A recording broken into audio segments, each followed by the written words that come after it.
Hello Balu, ಕೇಳಿಸ್ತಾ ಇದೆಯಾ? ಅಲ್ಲಿ ಅದರಲ್ಲಿ ಝೂಮ್ ಅಲ್ಲಿ. ಹಾ. ಸೊ ಪ್ರೇಯರ್ ಸ್ಟಾರ್ಟ್ ಮಾಡಿ ಬಿಡೋಣ ಬಾಲು. ಆಯ್ತು. ಇನಿ ಇನಿ ಇನ್ನೇನು ಬಾಲು?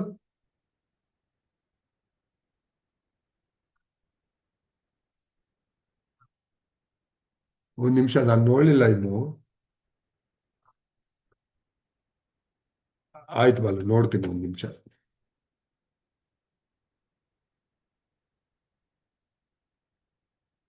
ಇದರಲ್ಲೇ ಮಾತಾಡ್ಬೋದಲ್ಲ?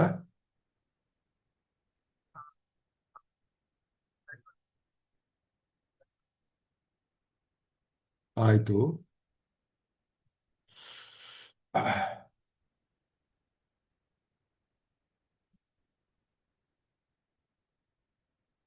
ಯಾವ್ದು ಸೆಲೆಕ್ಟ್ ಮಾಡಲಿ ಇದಕ್ಕೆ?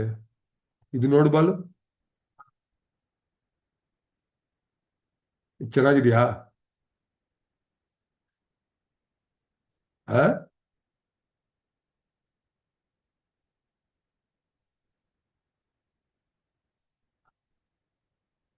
ಓಕೆನಾ ಬಾಲು, ಇದೇ ಬಿಟ್ಬಿಡ್ಲಾ ಇವಾಗ? Okay Balu, right, thank you. Start ಮಾಡಬೇಡವಾ? ಪ್ರಾರ್ಥನೆ ಸ್ಟಾರ್ಟ್ ಮಾಡ್ತೀನಿ, ಆಮೇಲೆ ಮಾತಾಡೋಣ. ಓಕೆ. ಓಕೆ ಬಾಲು. ಇದು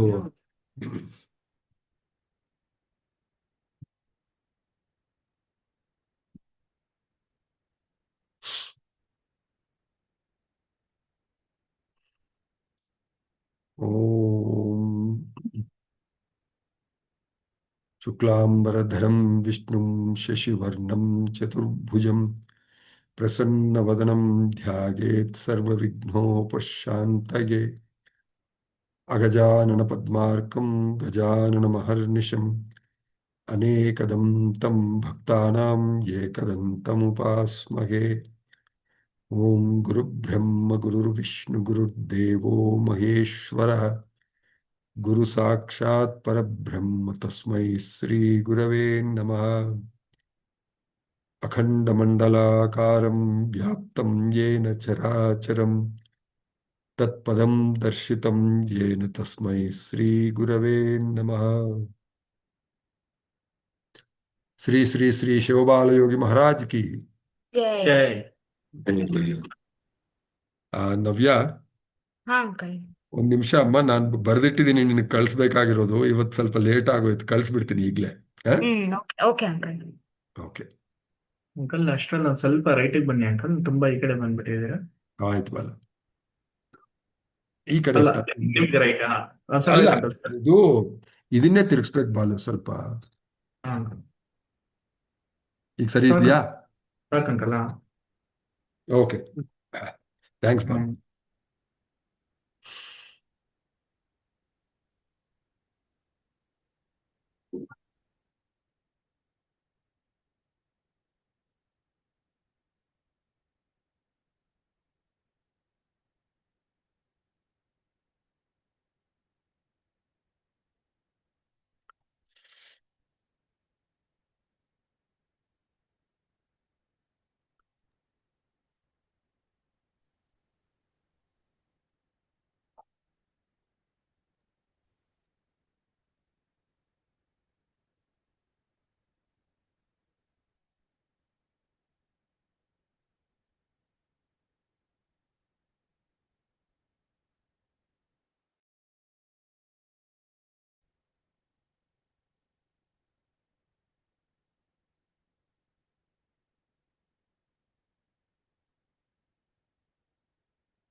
ಅದೇ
ಬಂತಲ್ಲ ನವ್ಯ? ತುಂಬಾ ಕಮ್ಮಿ ಇದೆ. ಹಾ ಅಂಕಲ್ ಬಂತು. ಆಯ್ತಮ್ಮ. Okay uncle. ಎಷ್ಟು ತೆಗಿಬೇಕೇ ಇರ್ಬೇಕಾ?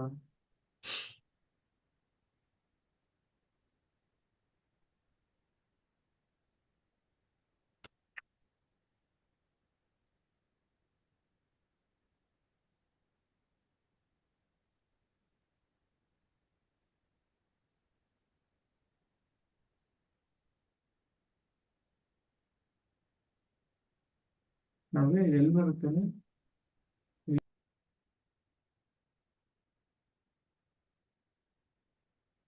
ಇನ್ನೊಂದು ಮೆಸೇಜ್ ಕಳಿಸಿದ್ದೀನಿ ನೋಡಮ್ಮ ನವ್ಯ. ಹಾ uncle.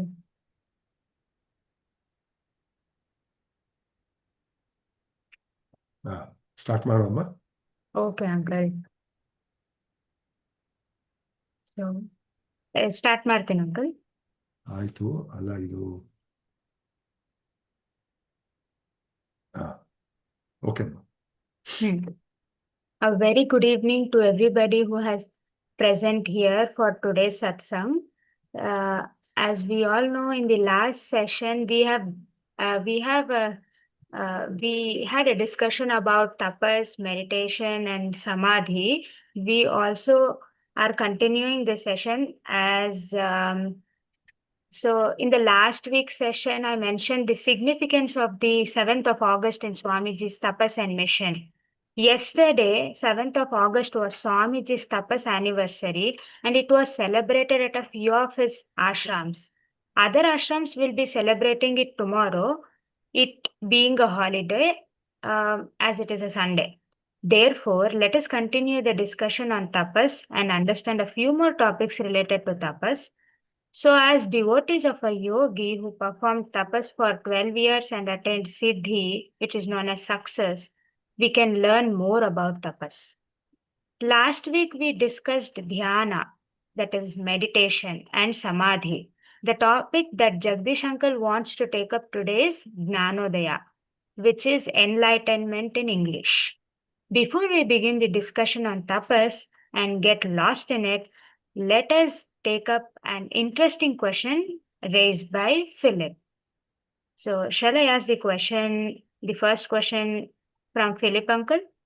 Yeah, Navya, go ahead. Okay. The first question that is from Philip Irwin from USA. California, amma. Okay.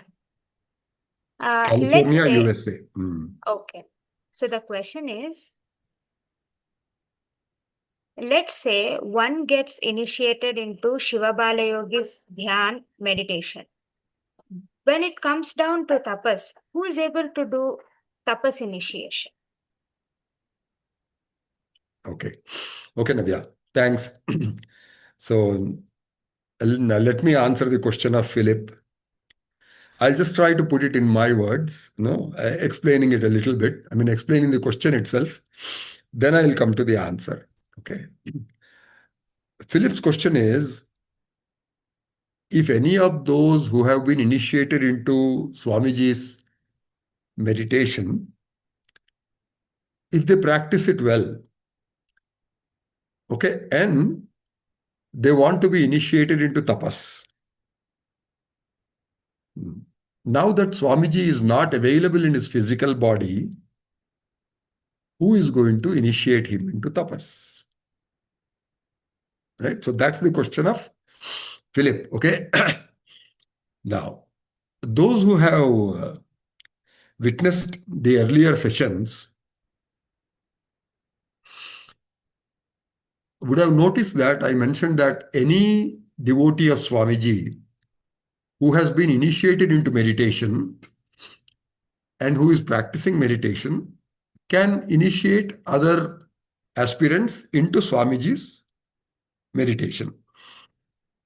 Not only that, I even offer to share a document which has the guidelines to initiate new aspirants into Swamiji's meditation.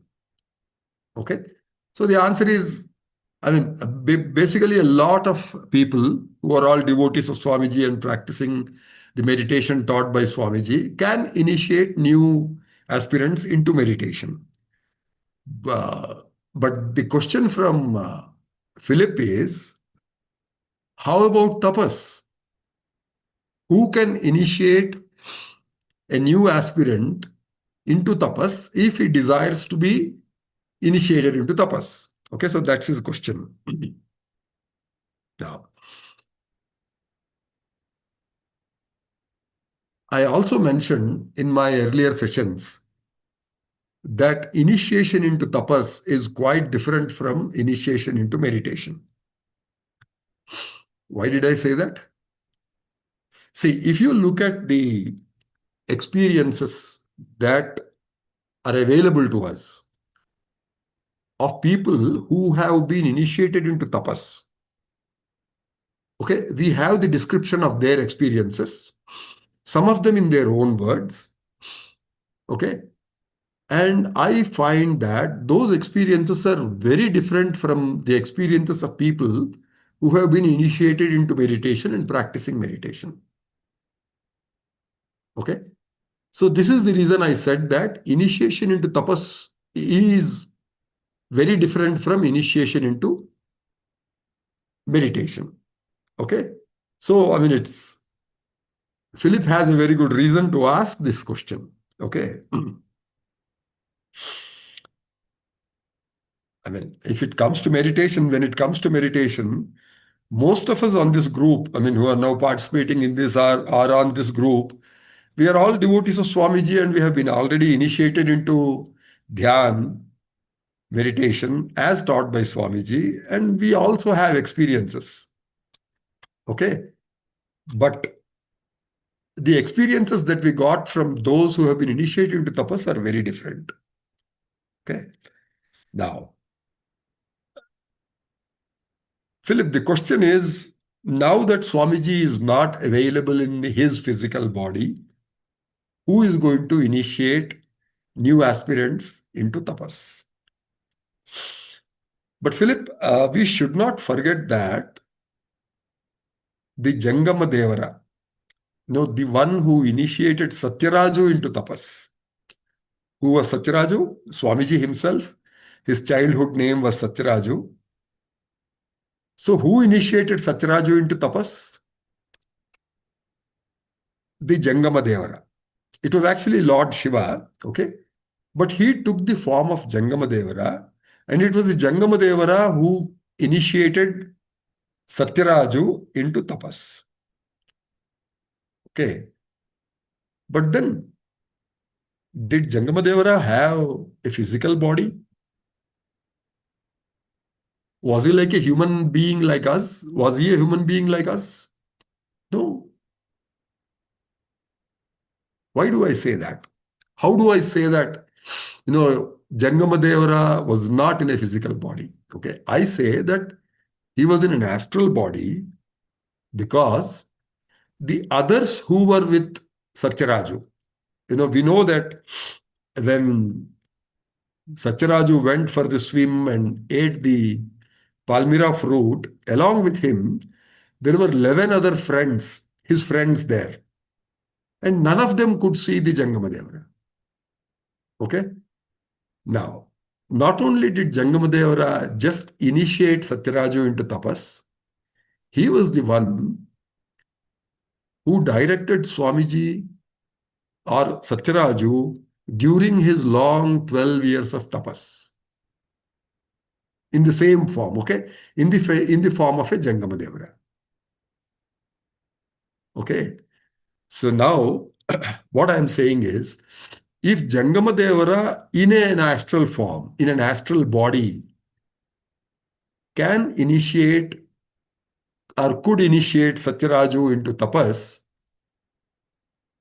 now Swamiji in an astral body, he doesn't have a physical body, but we know that he has several astral bodies. So Swamiji in an astral body can also initiate people, right? I can say that. I hope that is clear, right? Swamiji is not in his physical body, but definitely Swamiji is in his astral I don't say single body, in his astral bodies, several of his astral bodies. He is available. People have experienced him. People have seen him in their visions. Okay, we see him in trance on several devotees at all his programs. Yesterday in the bhajan at the ashram, there were people in trance. And I have explained that trance is nothing but the presence of an astral body in the physical body of a devotee. Okay. Now, and we see Swamiji's trance also whenever his programs are conducted. Clear? Now, so, I mean, there could be another question. Just because Jangamadevara could do it, just because, I mean, he was Lord Shiva, right? He was not an ordinary person. Because he was Lord Shiva and he came in the form of a Jangamadevara, he could initiate Satyaraju into tapas. But are we sure that Shivabalayogi can also do it? Can Shivabalayogi in an astral form initiate people into tapas?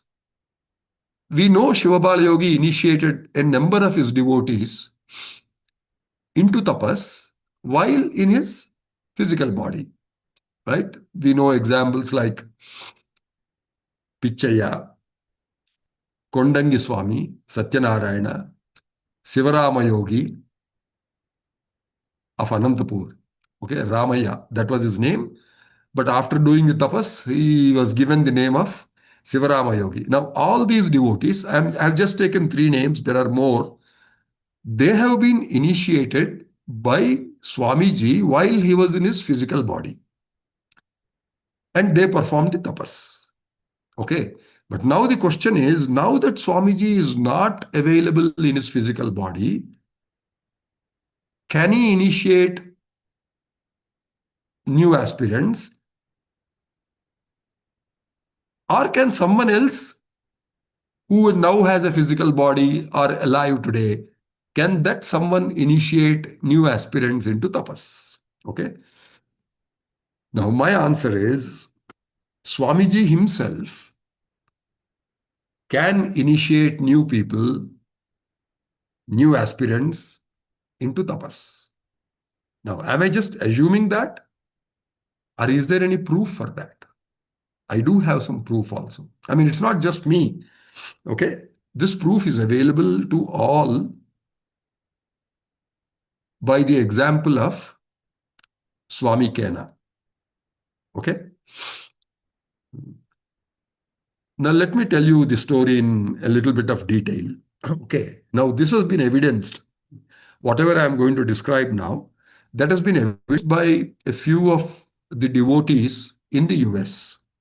I don't know, I don't remember exactly where. I think it was in Seattle itself. Okay. But this was witnessed by a few devotees of Swamiji, I think including Tom. Okay. Now, let me tell you what happened. I have already explained to you how Swami Kena, as Ken Parmat, came to Bangalore along with Swamiji on his trip in 89. That is when Swamiji returned from the US and UK via Italy and returned to Bangalore.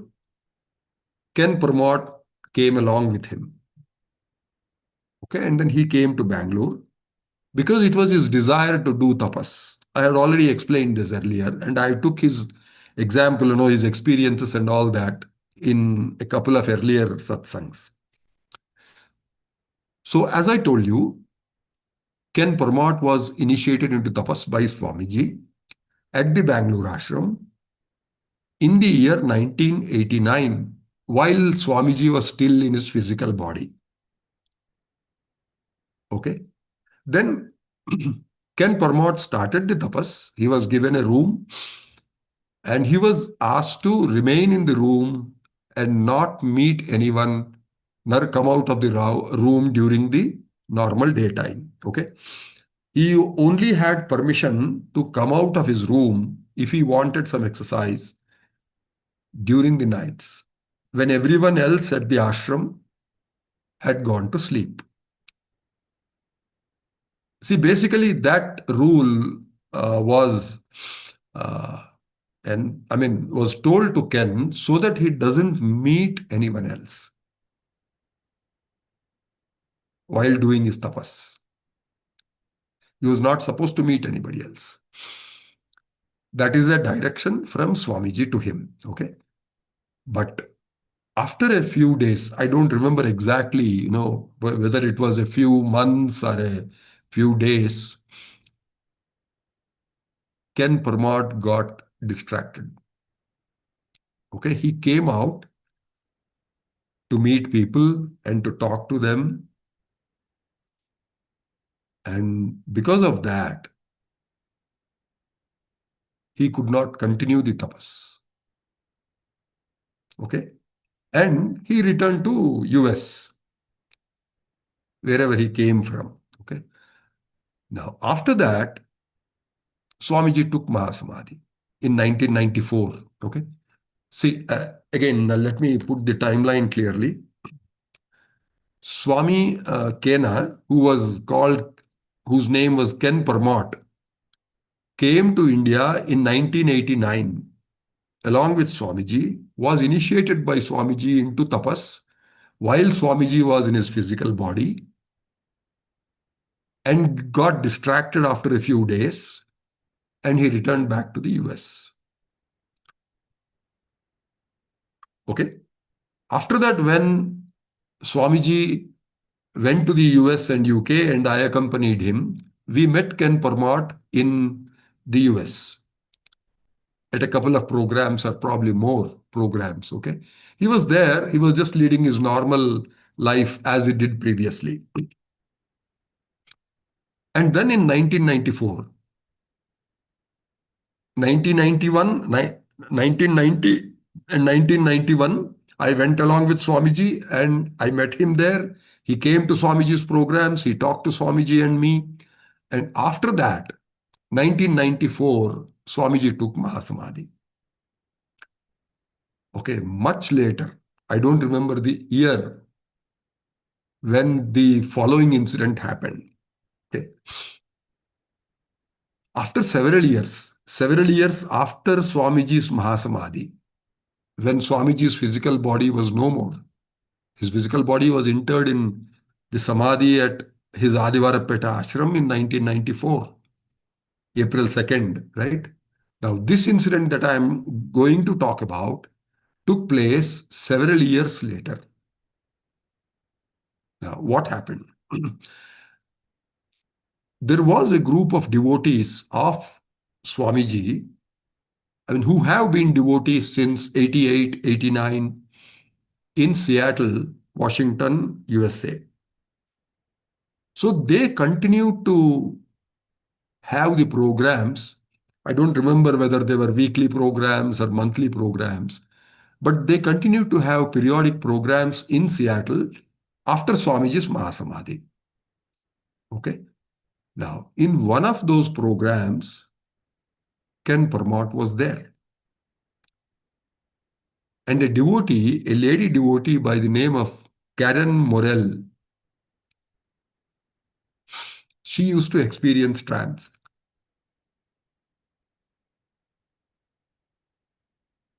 Okay. She used to be in Swamiji's trance. I have seen her in trance. I have spoken to her in trance. Meaning, while she was in trance, I spoke to Swamiji on her. And see, in this photograph, the lady with the red shirt and a black trouser, short hair, she is Karen Morell. I am talking about her. And then you see the other lady in the green t-shirt and the black trousers. Her name is Sally Franklin. She also used to experience trance, Swamiji's trance. Okay.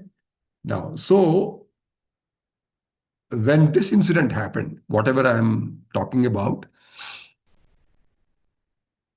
Karen Morell was in trance, was in Swamiji's trance, and Ken Parmat approached her while she was in trance and asked Swamiji, Swamiji, I would like to continue my tapas. I'm sorry I got distracted and then I left the tapas in between after a few days. But now, if you bless me again, and if you can reinitiate me into tapas again, I would like to continue the tapas. Okay. Now, I don't remember the details because I did not witness this incident. I was in India at that time.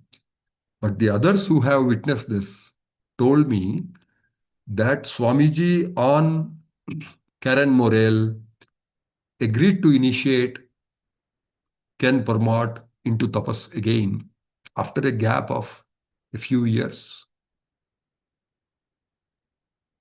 And then Karen Morel, in trance of Swamiji, again touched Ken on the Brikuti, and the others could see that Karen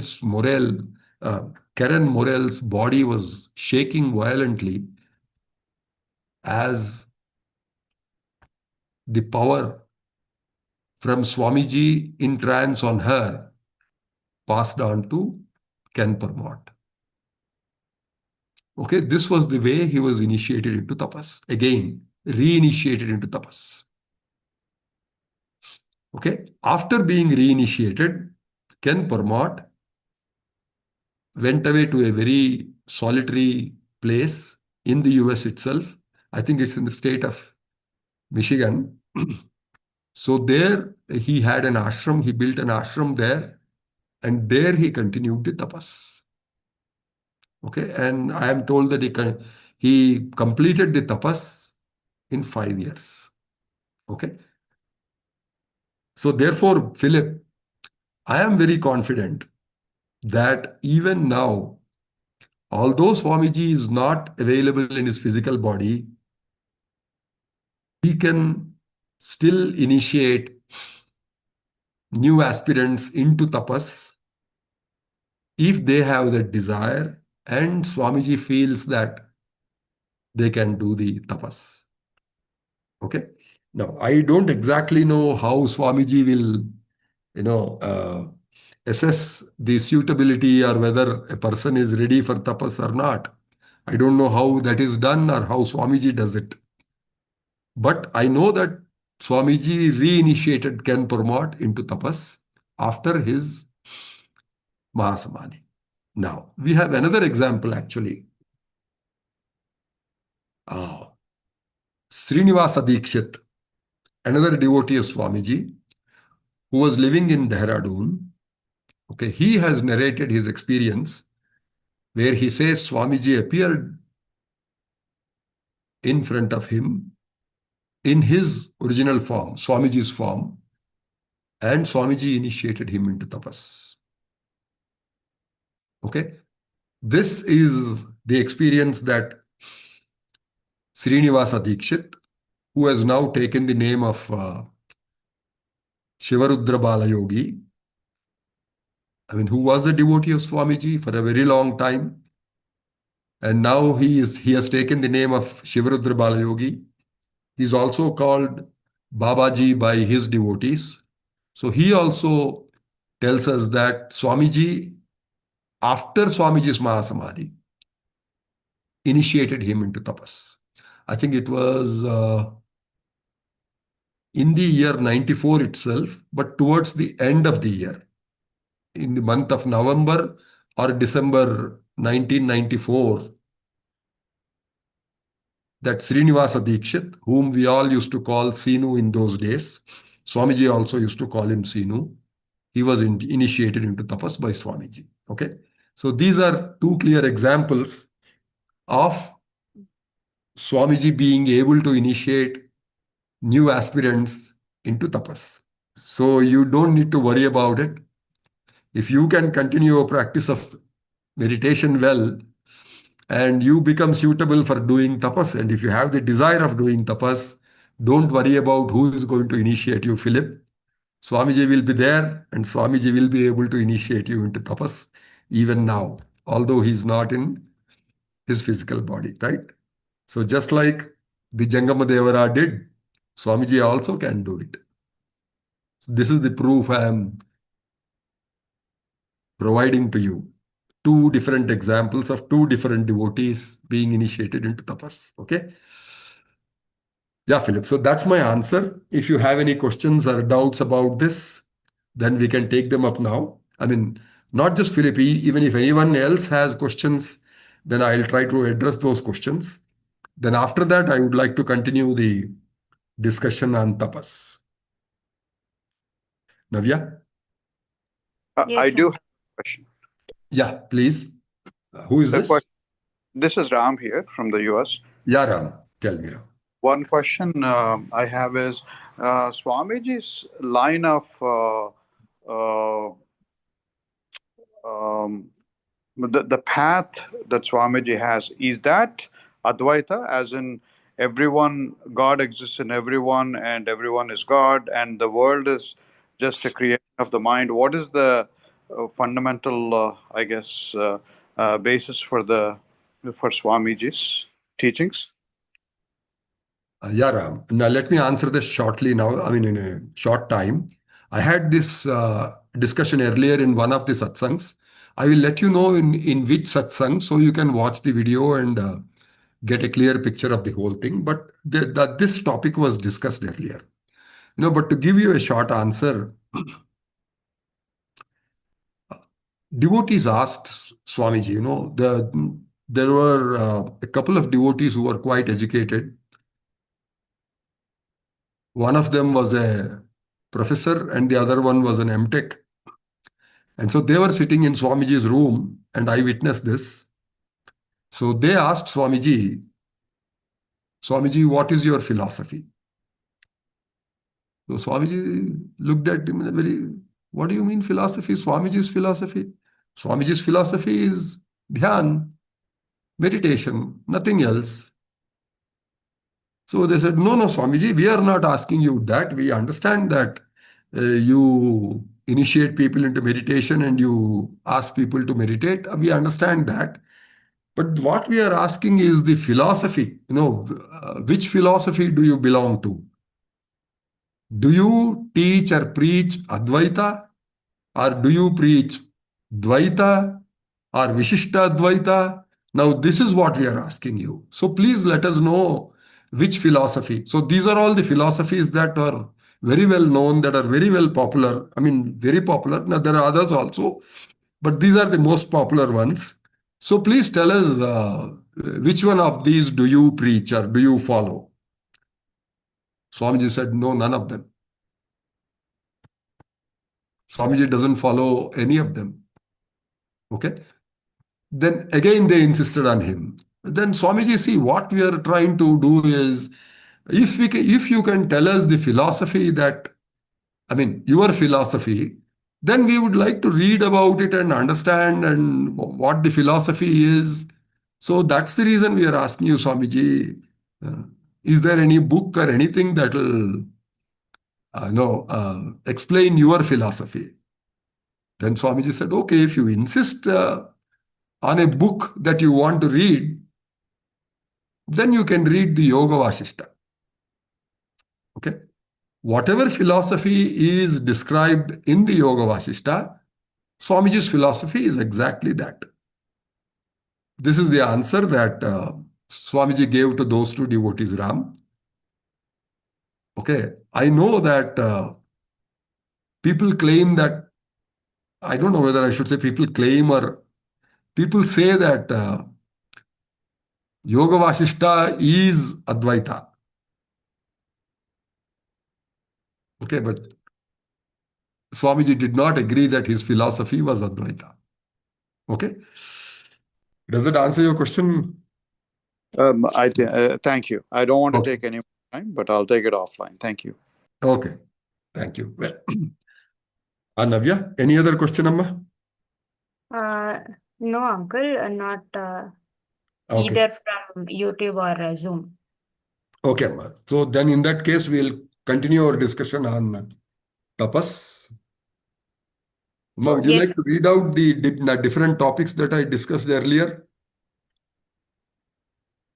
Do you have a list of them? Okay. Or if not, you just leave it. I'll continue from there. Okay. Yeah. Okay, uncle.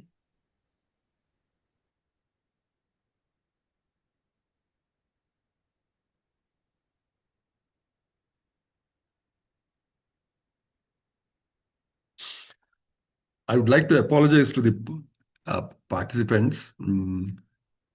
See, until yesterday, I was busy with the function at the ashram, it being the 7th of August. So we have released a new app. I mean, it's not me. There is another devotee by the name of Anirudh, a young fellow. He has released an app, and I was busy with that also. A little work that needed to be done for that. So this is a bhajan app. Right now we have about 400 lyrics, the lyrics of 400 songs that we sing, chants or bhajans that we sing in Swamiji's programs. Those have been added to this app, and the songs will be available, meaning the lyrics of the songs will be available on our phones, smartphones. Any smartphone, anybody can subscribe to that. Anybody can install that app in his phone free of charge. He's not going to charge anyone anything like that. Okay, and we can read the lyrics, learn them, and while the bhajan is going on, the participants can read the lyrics and follow the bhajan, the leader, like that. So all these advantages are there. Now he has started adding the audio also, meaning how that particular song is sung, which is the tune or which is the raga and all that. So he's trying to add some recorded songs also to that. So I was a little busy with this, so I could not prepare for today's satsang. And so there was also a little bit of a delay in beginning the program, I think by about 5 minutes. So I apologize for that. And I'll just continue with the discussion now, okay? See, if you remember, uh, when we started the discussion on tapas last week, we started with the discussion on meditation, dhyan, and then I followed it up with a discussion on samadhi. I explained what samadhi was as I witnessed it, meaning as I saw samadhi, Swamiji in samadhi, and other devotees also in samadhi. Okay, so now I would like to go to the next stage. I also explained the definition of Guru by Swamiji, how he defined Guru. And then I took a couple of examples there. So now to continue that, I would like to take up the topic of Jnanodaya. Okay, this is translated into English as enlightenment. Okay, now the statement that Swamiji made was that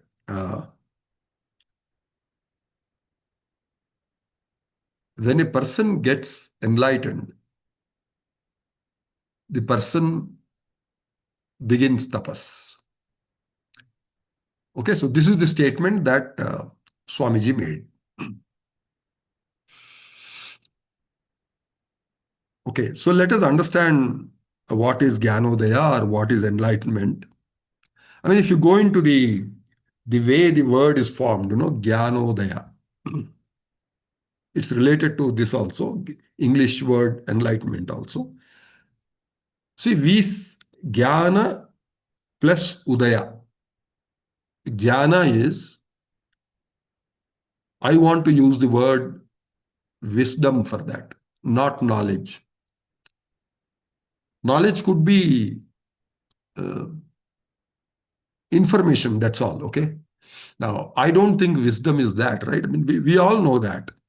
Wisdom is at a different level.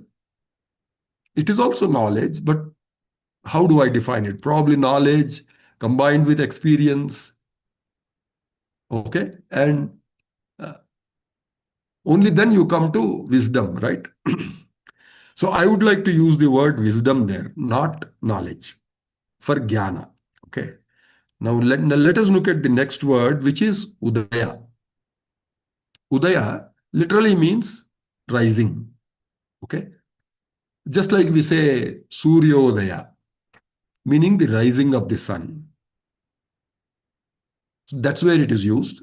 Also, there is a term called Chandrodaya, where the moon rises up from the horizon, and then that is called Chandrodaya. Okay.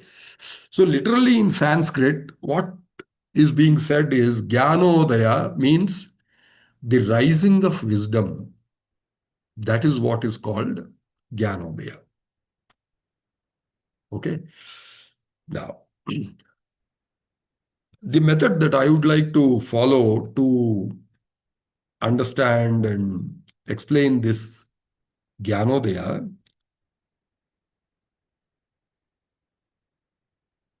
is, let us see how Jnanodaya happened to a few people, okay, who have become yogis, who have had self-realization. So how did Jnanodaya happen to them? We know of a few examples, right? I mean, I don't know about all of them. There are lots of rishis and munis who have had self-realization. I don't know about all of them. I don't know the stories of all those people, but I know a few of the stories. So I would like to narrate those to bring out what Jnanodaya is, how it happens, the process and all that. Okay?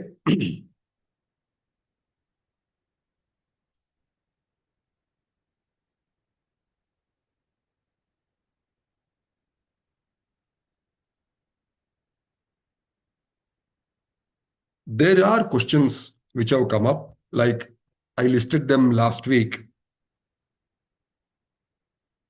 You know, can ego remain after 12 years of tapas?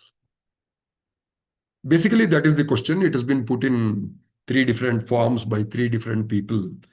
But the question is basically that when a person has undergone 12 years of tapas, can ego still remain in him? That is the question. Okay. So let us see what happens by taking some examples.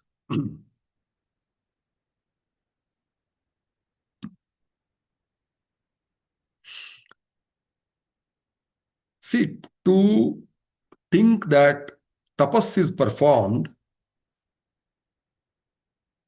only for self-realization, or put the other way around, self-realization is the only goal of tapas. I don't think that's right. Okay. We know of several people, particularly those who are now called Rakshasas. Okay. They all had done tapas, but they wanted boons from God, different kinds of boons. Okay. So although they had performed tapas, they are today called Rakshasas and not rishis or saints or anything like that. Okay. Why is that? So it should be obvious that they had ego in them, right? They wanted some desires. They wanted some desires to be fulfilled. They wanted to replace Indra, the king of gods. Some of them. Okay. The others had other desires. So to fulfill their desires, they would do tapas for, they did tapas for a particular god, and then they sought the boons from him to satisfy their desires. Okay. We know plenty of stories like that, right? Hiranyakashipu, Ravanasura, all these people. But again, there also, I don't want to commit the mistake of saying that only bad people have done tapas and asked for boons. I mean, only Rakshasas have asked for boons. That is very wrong. There are others who have done tapas and still asked for boons. So let me give a few examples of such people, who are considered to be very good people, saintly people, and who have done tapas and asked for boons. And yet today they are all, even today they are considered to be very good people, saints, rishis still, okay? So let me take some examples of such people. The one name that comes to my mind is Bhagirath. Okay? To shortly explain his story,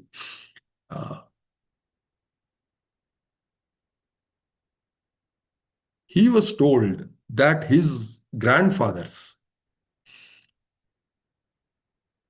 died because of a curse from a rishi, and they became mounds of ash. Okay? So he had a desire to somehow release them from those sins, okay, to wash their sins off. So when he asked uh,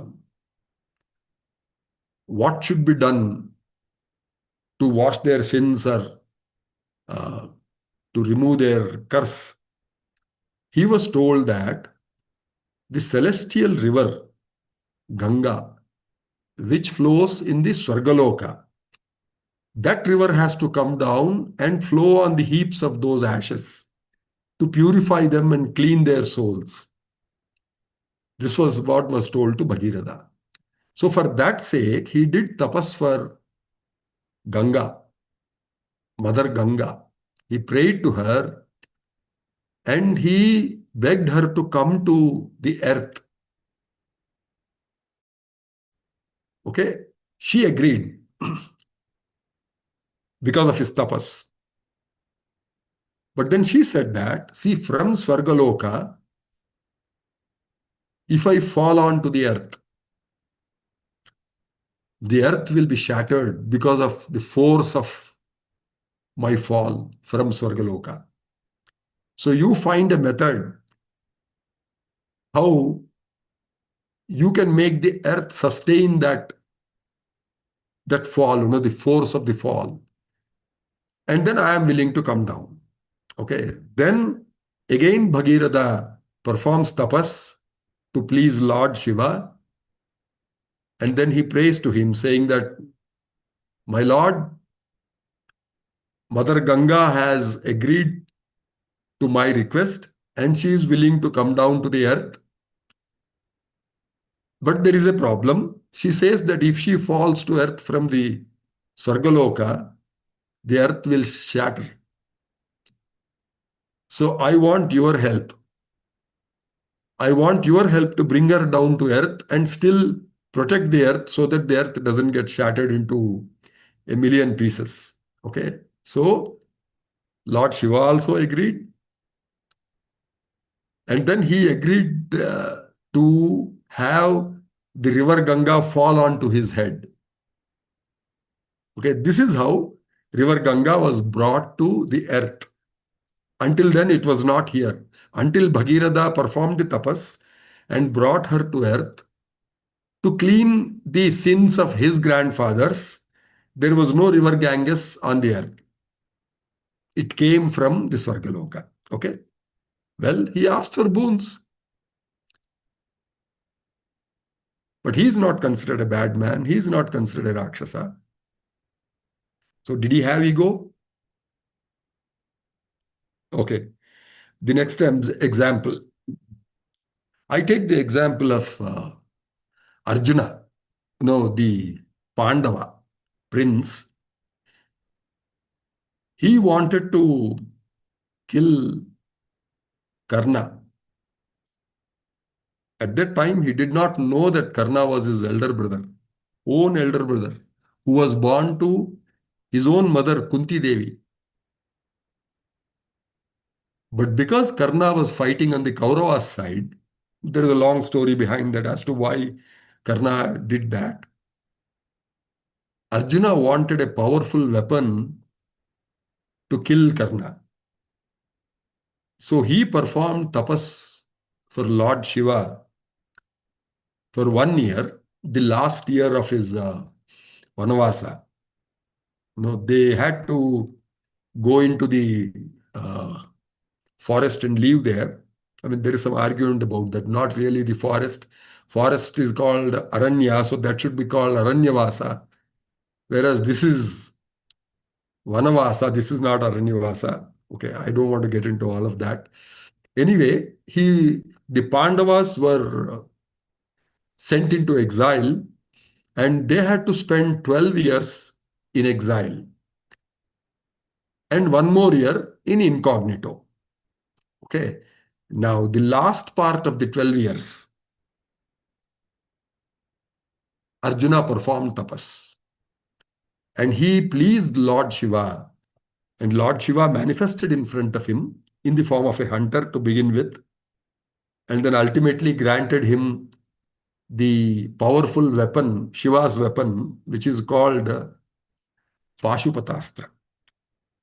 Shiva is called Pashupati. So his astra is named as Pashupata, Pashupata Astra. Astra means weapon.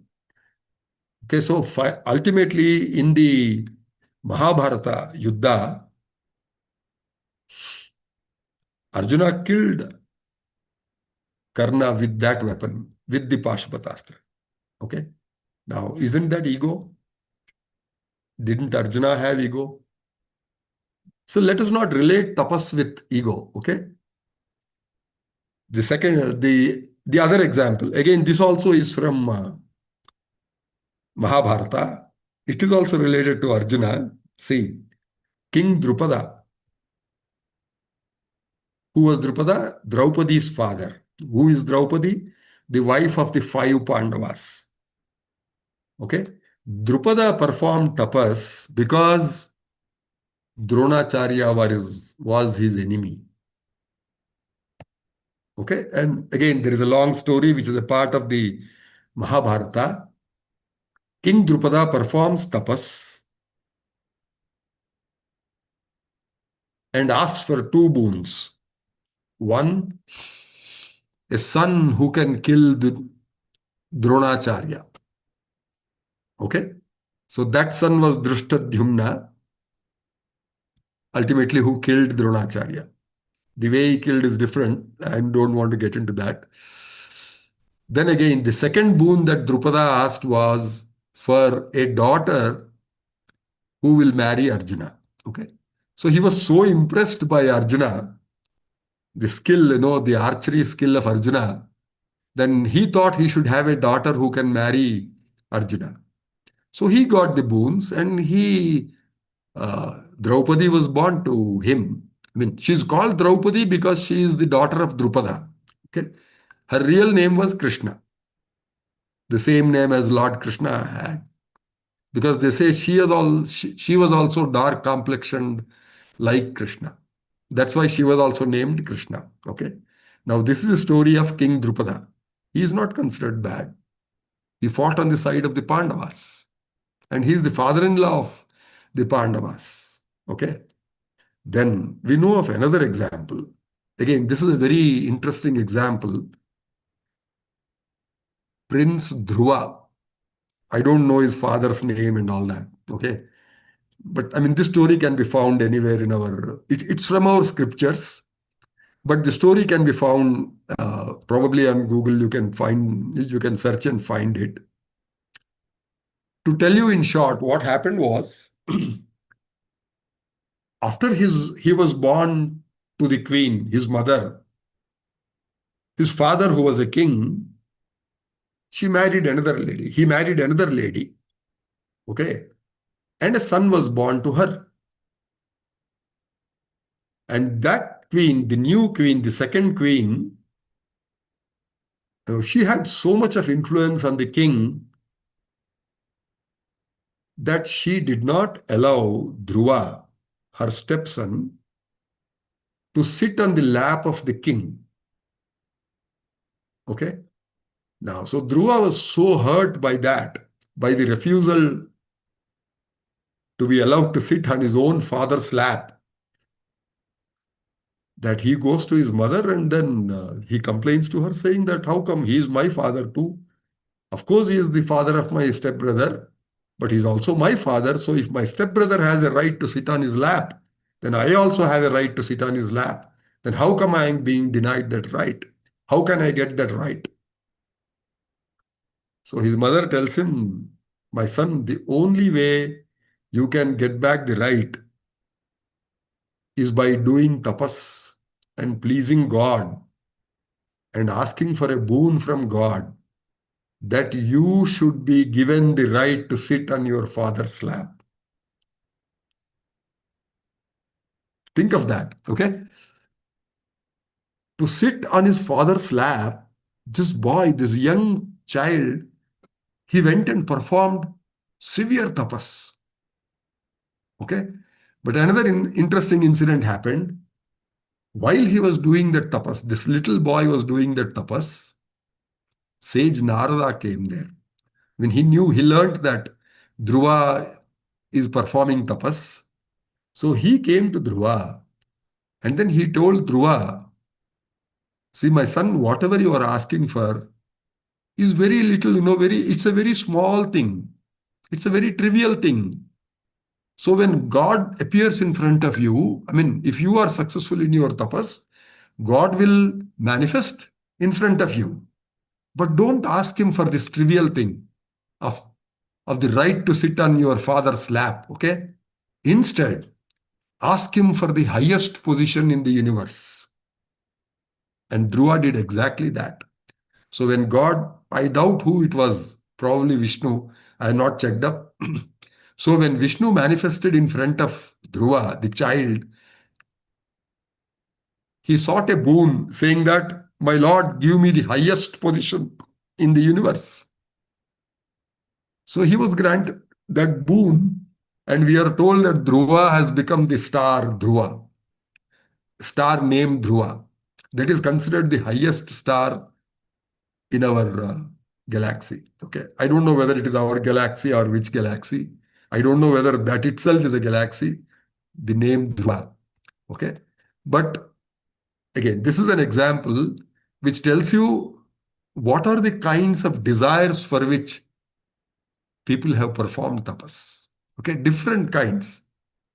Looks like in those times in history, in the ancient times, everybody knew about tapas. Everybody knew how to do tapas. It's a pity that nobody knows it now. Okay. Until Shivabalayogi did the tapas, Satyaraju did the tapas, he was made to do the tapas by Lord Shiva. And that is how we came to know what tapas is.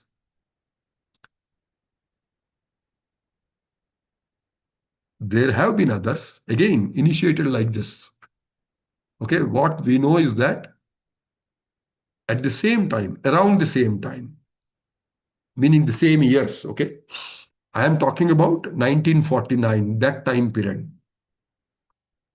There were 7 boys who were made to sit in tapas around the same area of the Godavari Delta, East Godavari and West Godavari of South India. Okay? So it's not that only Satyaraju was made to sit in tapas. It'll be wrong to claim that. 7 boys were made to sit in tapas. But unfortunately, it was not their fault. Some of them died performing the tapas. While doing the tapas itself, they lost their lives. Okay? Some of them, like Mummidivaram Balayogi. There were actually 2 Balayogis in Mummidivaram. They were brothers, step-brothers. They both performed tapas. The elder brother initiated the younger brother. Okay? And they both performed tapas. They were in tapas for a very long time, several years. So as I know, the elder Balayogi of Mummidivaram, he started the tapas several years before Satyaraju started the tapas. Satyaraju started it in 1949. But that Balayogi, the elder Balayogi,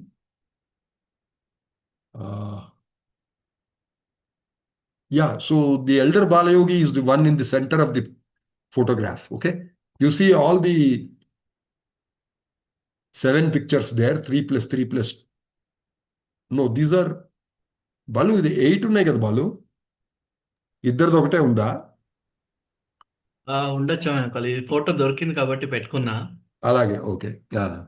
No, we see 8 pictures there, but what I heard was the term Sapta Balayogis, 7 Balayogis. Maybe there is a repetition of one of the photographs, Probably the same Balayogis, 2 photos or something like that. Okay. So again, I'll just leave it there.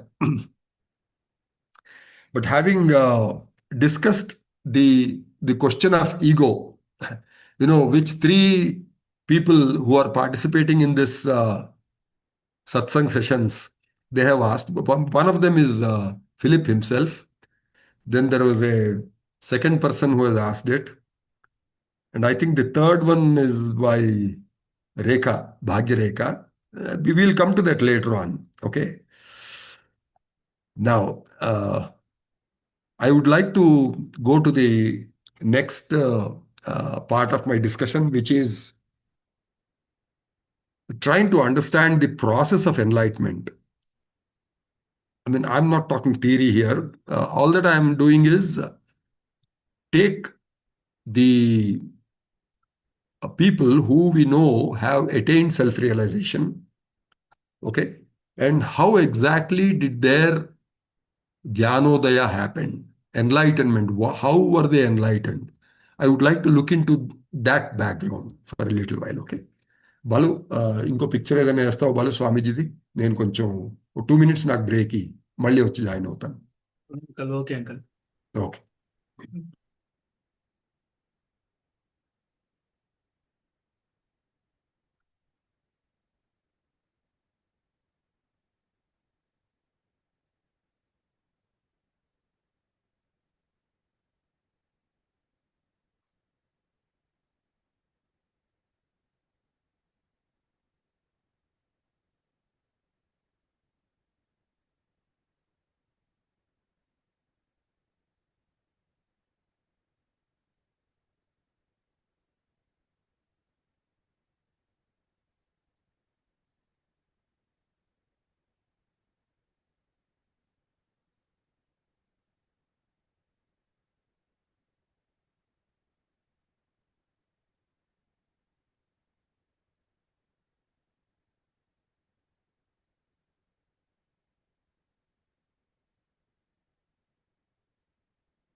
వచ్చేసాను Balu hello uncle yeah Balu చెప్పాలి అంటే జ్ఞానోదయకి వెళ్ళక ముందు ఆ question లో కొంచెం follow up question ఒకటి నాకే ఉంది చెప్పాలి అడగొచ్చా అంకల్ అఫ్ కోర్స్ బాలు ఎందుకు అంకల్ అడగకూడదు అంకల్ అంటే తెలుగులో ఇందాక మనం అడుగుతానంటే కాదు బాలు ఇంగ్లీష్లో అడుగుతానంటే అడుగు తెలుగులో అడుగుతానంటే తెలుగులోనే అడుగు ఏం పర్లేదు నేను మళ్ళీ అవునంకల్ ట్రాన్స్లేట్ చేసి చెప్తాను ఓకే అంకల్ అంకల్ ఇందాక డిస్కషన్ లో ఇప్పుడు స్వామీజీకి మిషన్ ఇచ్చారు శివుడు పార్వతి అవును అంటే స్వామీజీకి కంప్లీట్ గా అహంకార రాహిత్యం ఉంది కాబట్టి నిస్వార్థత చెక్ చేసి వాళ్ళు ఈయనైతే కరెక్ట్ మనకి మన నిస్వార్థంగా మన ఇచ్చిన పవర్స్ ని మిస్యూజ్ చేయకుండా ఆ, ఆ, అంత లోక కళ్యాణం కోసం మాత్రమే ఉపయోగిస్తారు అనేది సో ఆ, ఇప్పుడు మీకు అయితే మిగతా వాళ్ళు అడిగిన క్వశ్చన్ ఏంటంటే ఇప్పుడు ఫిలిప్ కానీ వాళ్ళు కానీ ఆ, ఏంటంటే మరి 12 ఏళ్ళు తపస్సు చేసినా కూడా మరి అహంకారం పోలేదా అనేది అక్కడ క్వశ్చన్ అంకల్ అలాగే సో దానికి ఆన్సర్ అంటే ఏ ఉద్దేశంతో మనం చేస్తున్నాము అనేది ముఖ్యమవుతుంది అనేది ఒకటి మీరు చెప్పిన ఈ ఉదాహరణల వల్ల మనకి అర్థమవుతుంది అదే బాలు ఓకే అంకుల్ ఇంకా అంటే రాక్ష అంకుల్ అంటే ఇప్పుడు see the method that I am following, Balu. I understand your question, Balu, and I also understand your answer. That is correct. Okay, but I want to establish that. Okay, with examples of people who have attained self-realization as compared to those who have just asked for boons and got them. Okay, I have not taken the example of a self-realized yogi until now, right? All those examples that I gave, they are all about people who did tapas for boon, to fulfill their desire. And they got the boons, okay? So now I want to go into the other examples, which are those of people who have attained self-realization. Okay, now our Swamiji, Shivabalayogi, is one of those, right? So I would like to discuss the enlightenment there.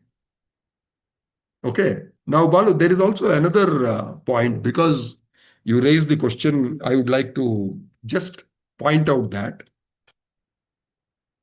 Swamiji said that a person who is enlightened will begin tapas. Is the contrary true? Meaning, I mean, the way I am putting it, I don't know what the real contrary to that is, but then what I am asking is, okay, Swamiji said, once a person attains enlightenment, that person will begin tapas or perform tapas. Okay. Now, the question I am asking is, does that imply that everybody who has done tapas is enlightened?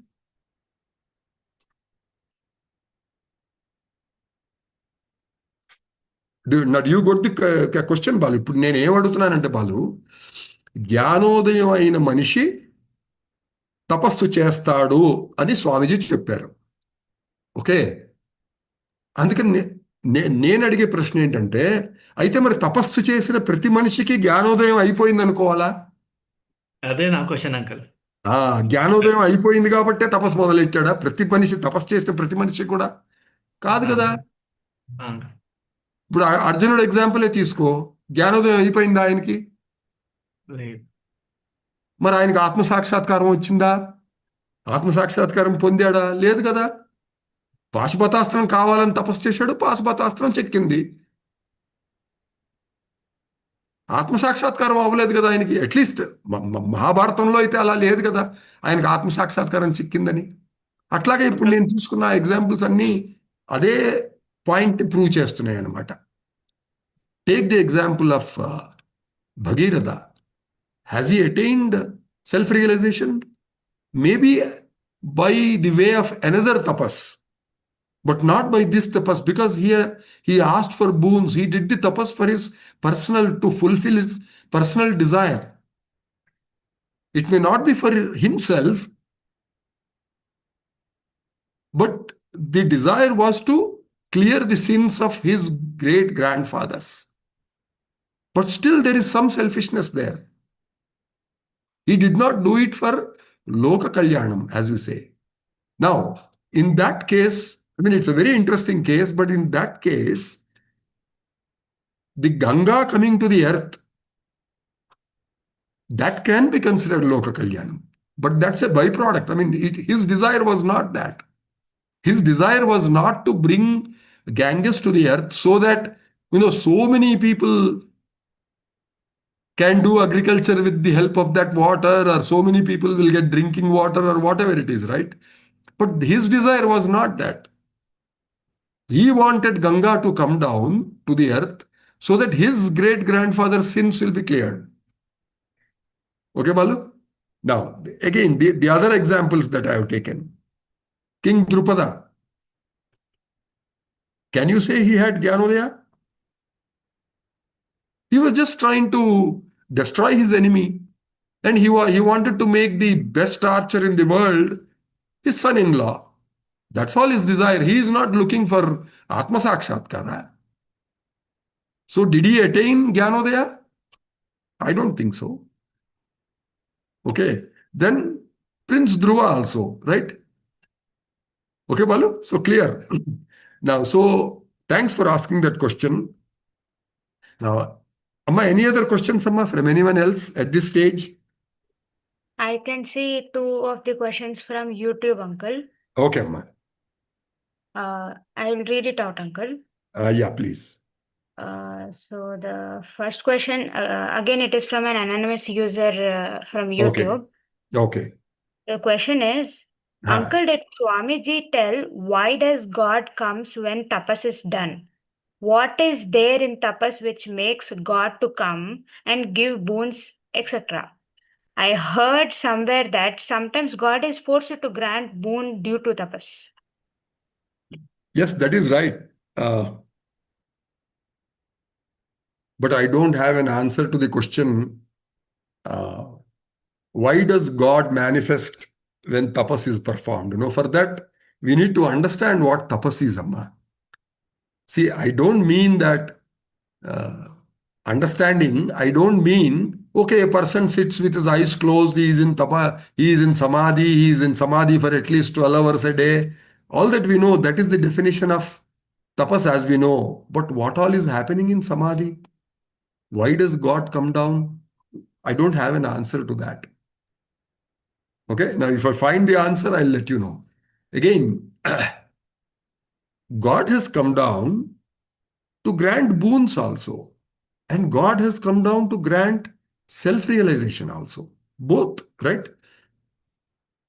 And here in this case, in the case of Shivabalayogi did not even ask for Atma Sakshatkara. He didn't ask for self-realization.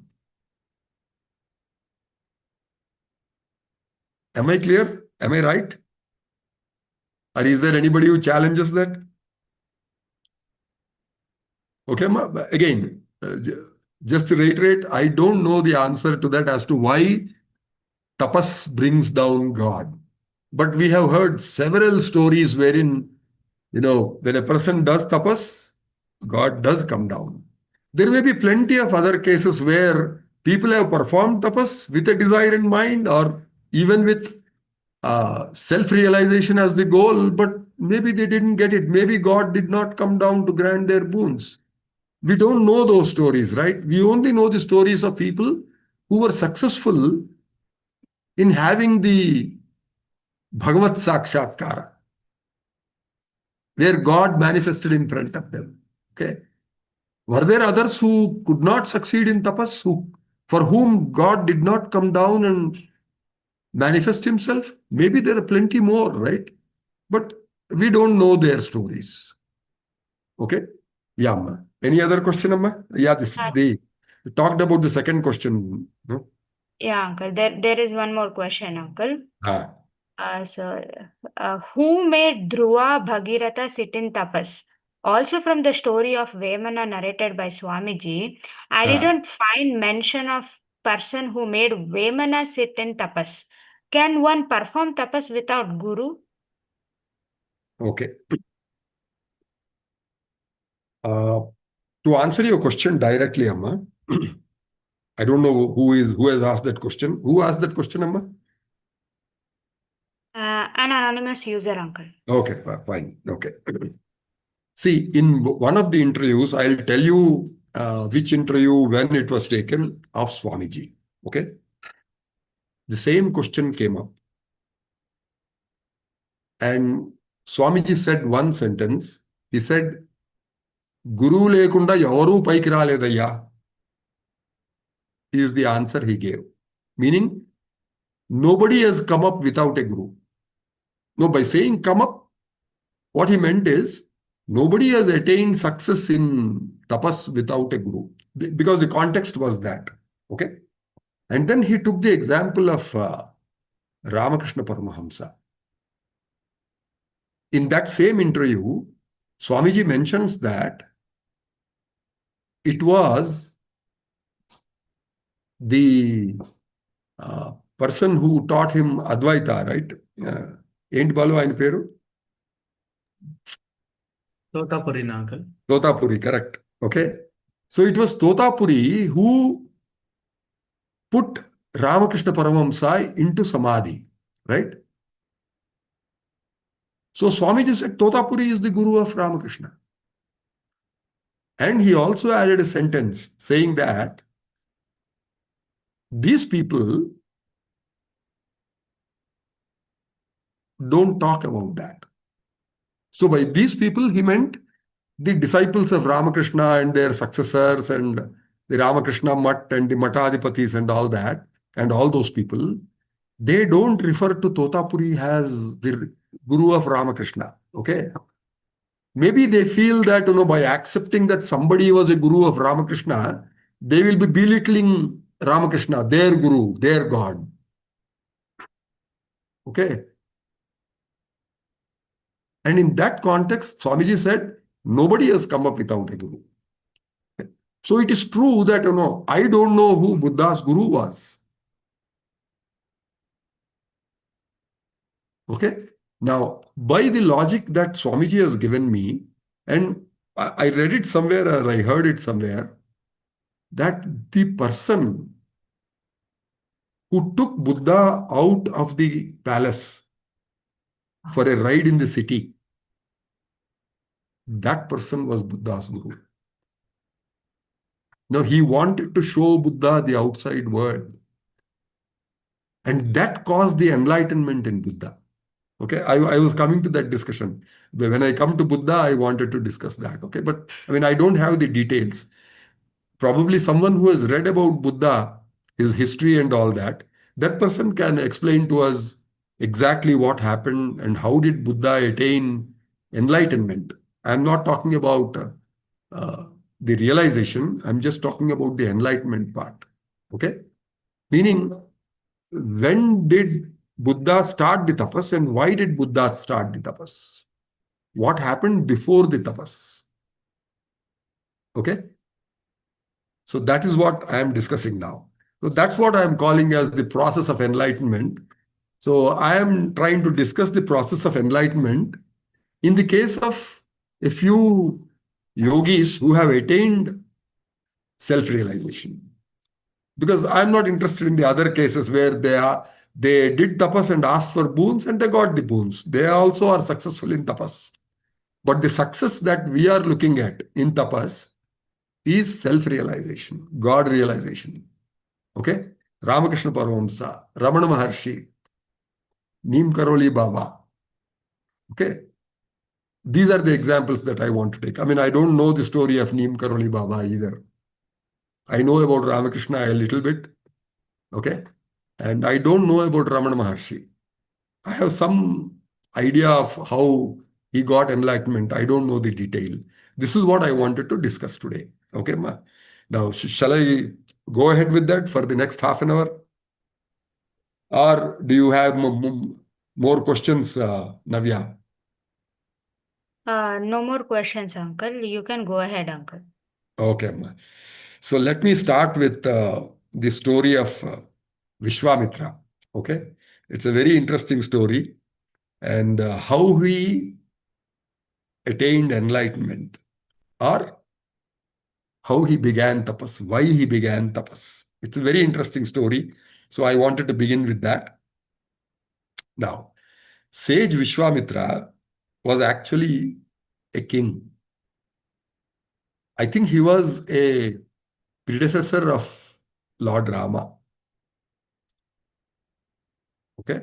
There is actually a complete lineage that is now being given from Vishwamitra and I think even earlier until Lord Rama. Okay, who all were, father, son, then again son, then again son, then grandson, like that.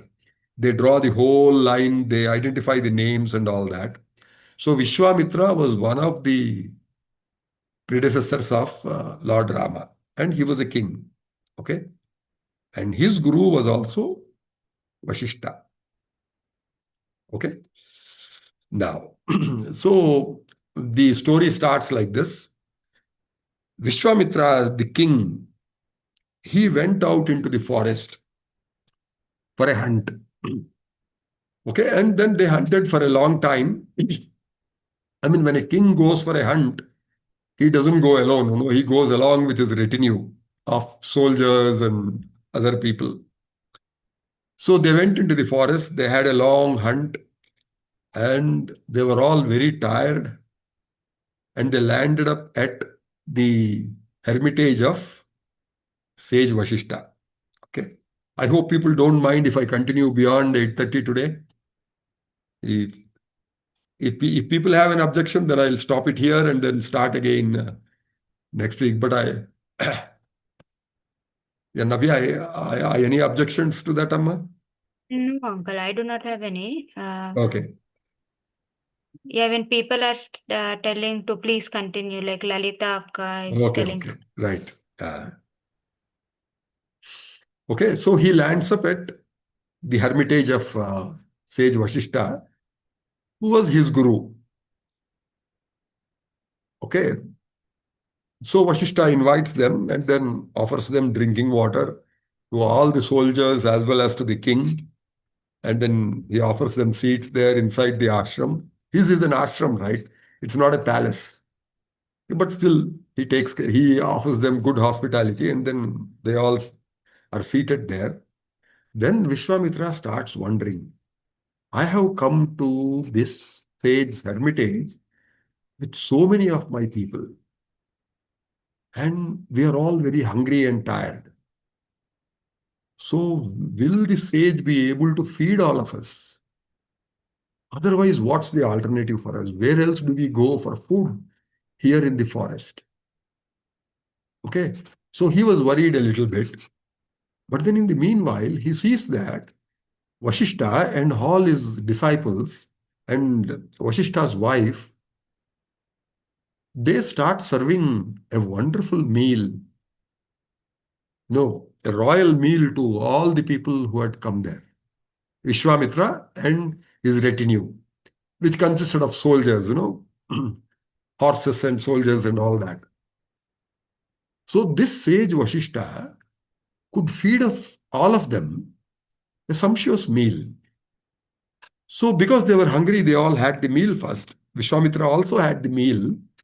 Then he started wondering, from where did this sage, who is living in a forest, from where did he get so much of food? From where and when did he get these ingredients? When did he cook and prepare the food? How did he come to know that we all are coming here? How is it possible? So he approached Vasishta and asked him politely, Sir, did you know that we were all coming here? Vasishta said, No, I had no idea. Then how could you prepare so many dishes and in such quantity that you could satisfy all of us? Then sage Vasishta pointed to a cow in his ashram. The cow's name was Nandini. Okay. She is supposed to be the daughter of the celestial cow, Kamadhenu. Which is the cow Kamadhenu? Kamadhenu is a cow that was born out of the ocean of milk. When the ocean of milk was churned, out of that, after the poison which Lord Shiva drank, there were several things which came out before the nectar came out. Before Amrita came out of the sea, because of the churning, lot of other things also came out. One of them was the Kamadhenu cow, not the one that is seen here. What is seen here is Nandini, the daughter of Kamadhenu. In this picture, it's depicted. Okay, then there was a horse which came out. The moon also, they say, came out of that. This is the story of that. Okay, so Sage Vashishta explains to Vishwamitra, it is all the blessing of this cow. When I saw you people arriving at my ashram, I prayed to this cow and I begged it to provide the food for all of you. And she is the one which created all this food which you all consume now. Okay, so that amazed Vishwamitra. Oh my God, just a cow and then it can give you all of this? Then he started thinking like a king. A good king. What he thought was, such a cow which can give food just on being prayed would be nice in my kingdom. So he went to Vasishta again and said, Guruji, keeping this cow here is a waste, because so many people in my kingdom are starving without food. And if this cow can create so much of food within a few minutes, then I can feed so many of my people, so many of my subjects who are starving without food with the help of this cow. So what's the point in keeping the cow in the hermitage here? How many people are eating here? 2, 3 of you, or maybe a few of your devotees? It can feed many other people there if I can take it to my kingdom, my palace, and I'll start serving food to all the people who are hungry there. Vasishta refused. No, it's a holy cow. Its place is here in the hermitage. It is not supposed to be in the palace with you. So he refused to give the cow to him.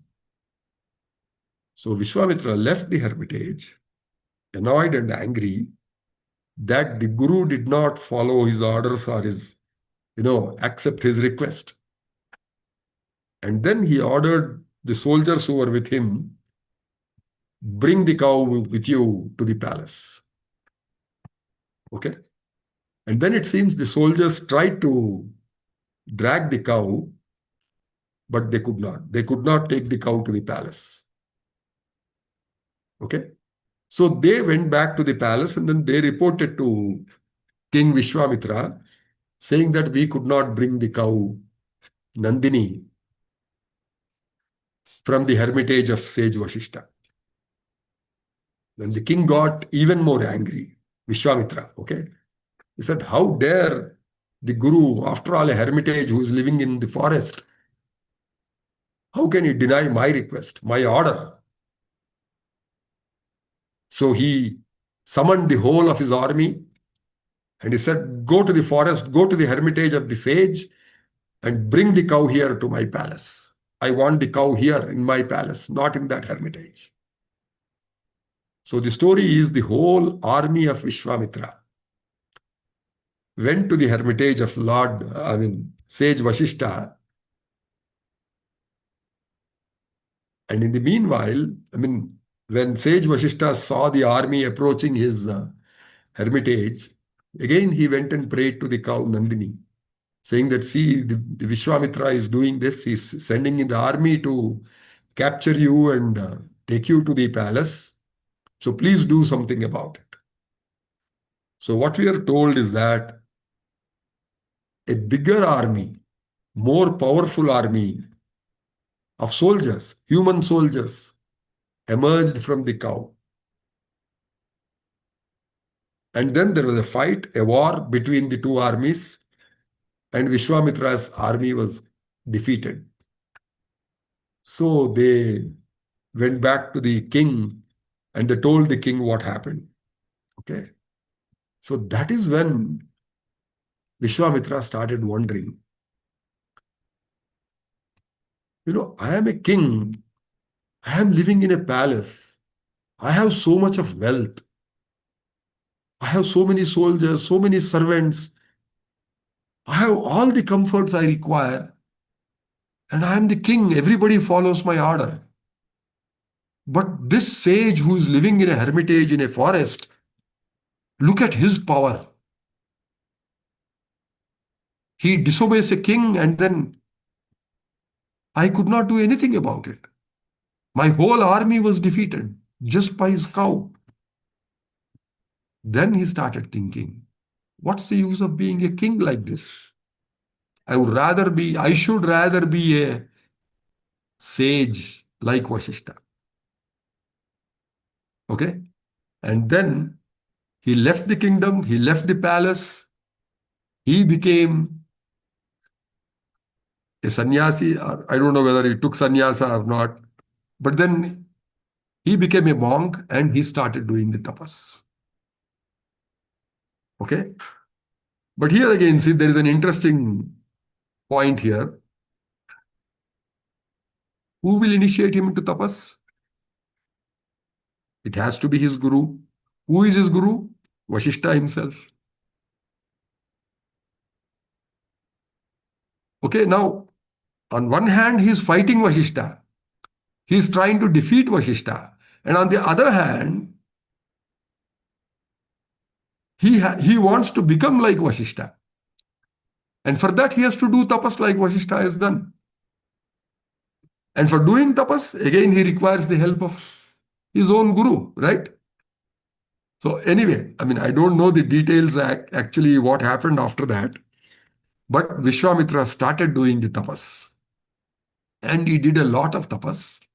And ultimately, Vasishtha had to declare him a rishi. Okay? Again, I want you to note this point. Who declared him a rishi? Not God, his guru. Okay? That is the role that a guru plays.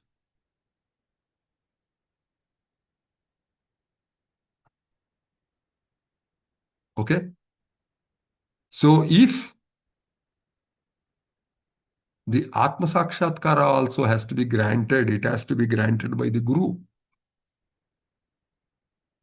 Okay? Now, so he was declared a rishi. Okay? He attained that qualification.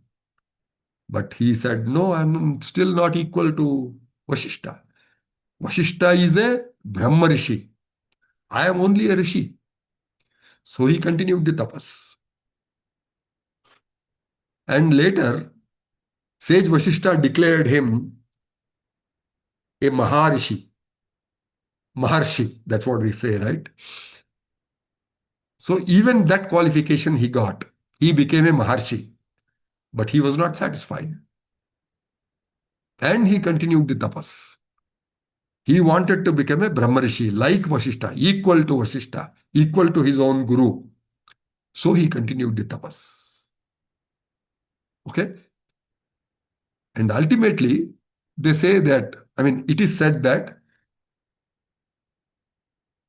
Vasishtha declared him a Brahmarishi, equal to him. Okay? But then here is the interesting point, a small part of that story which Swamiji told us, which is, the way Swamiji described it is, when sage Vasishtha refused to qualify Vishwamitra as a Brahmarshi, I mean, he kept on doing the tapas and he was doing the tapas for so long, and yet Vasishtha did not give him the qualification. He kept him as a Maharshi, not a Brahmarshi. Okay, so ultimately, Swamiji told us, Vishwamitra got so angry at Vasishtha that he wanted to kill Vasishtha out of his anger. Now look at this. The questions that you asked, right? Ego. Is that ego? Isn't that ego?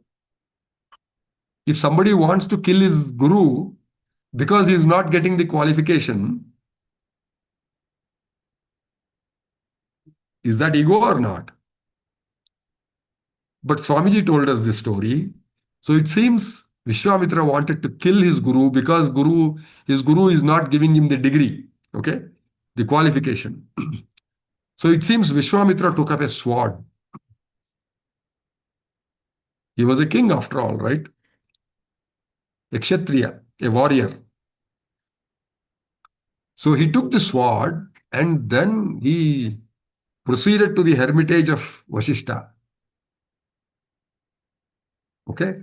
Then Swamiji explained that sage Vasishtha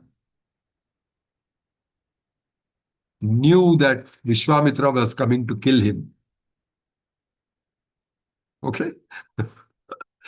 And then Swamiji explained to us that he waited until Vishwamitra came to the door of his hermitage with the sword. Okay? Then it seems he told his wife, who is Vasishtha's wife, Arundhati. She herself was a big sage, okay, very qualified sage. So he started telling his wife loudly so that Vishwamitra outside the door can hear it. So Vasishtha said, Devi, I am very happy today. I am delighted today. I am extremely happy. So Arundhati asked him, why? What's the reason for your happiness? Then he said, my devotee, my disciple, Vishwamitra, has become equal to me. He has also become a Brahma Rishi like me. Okay.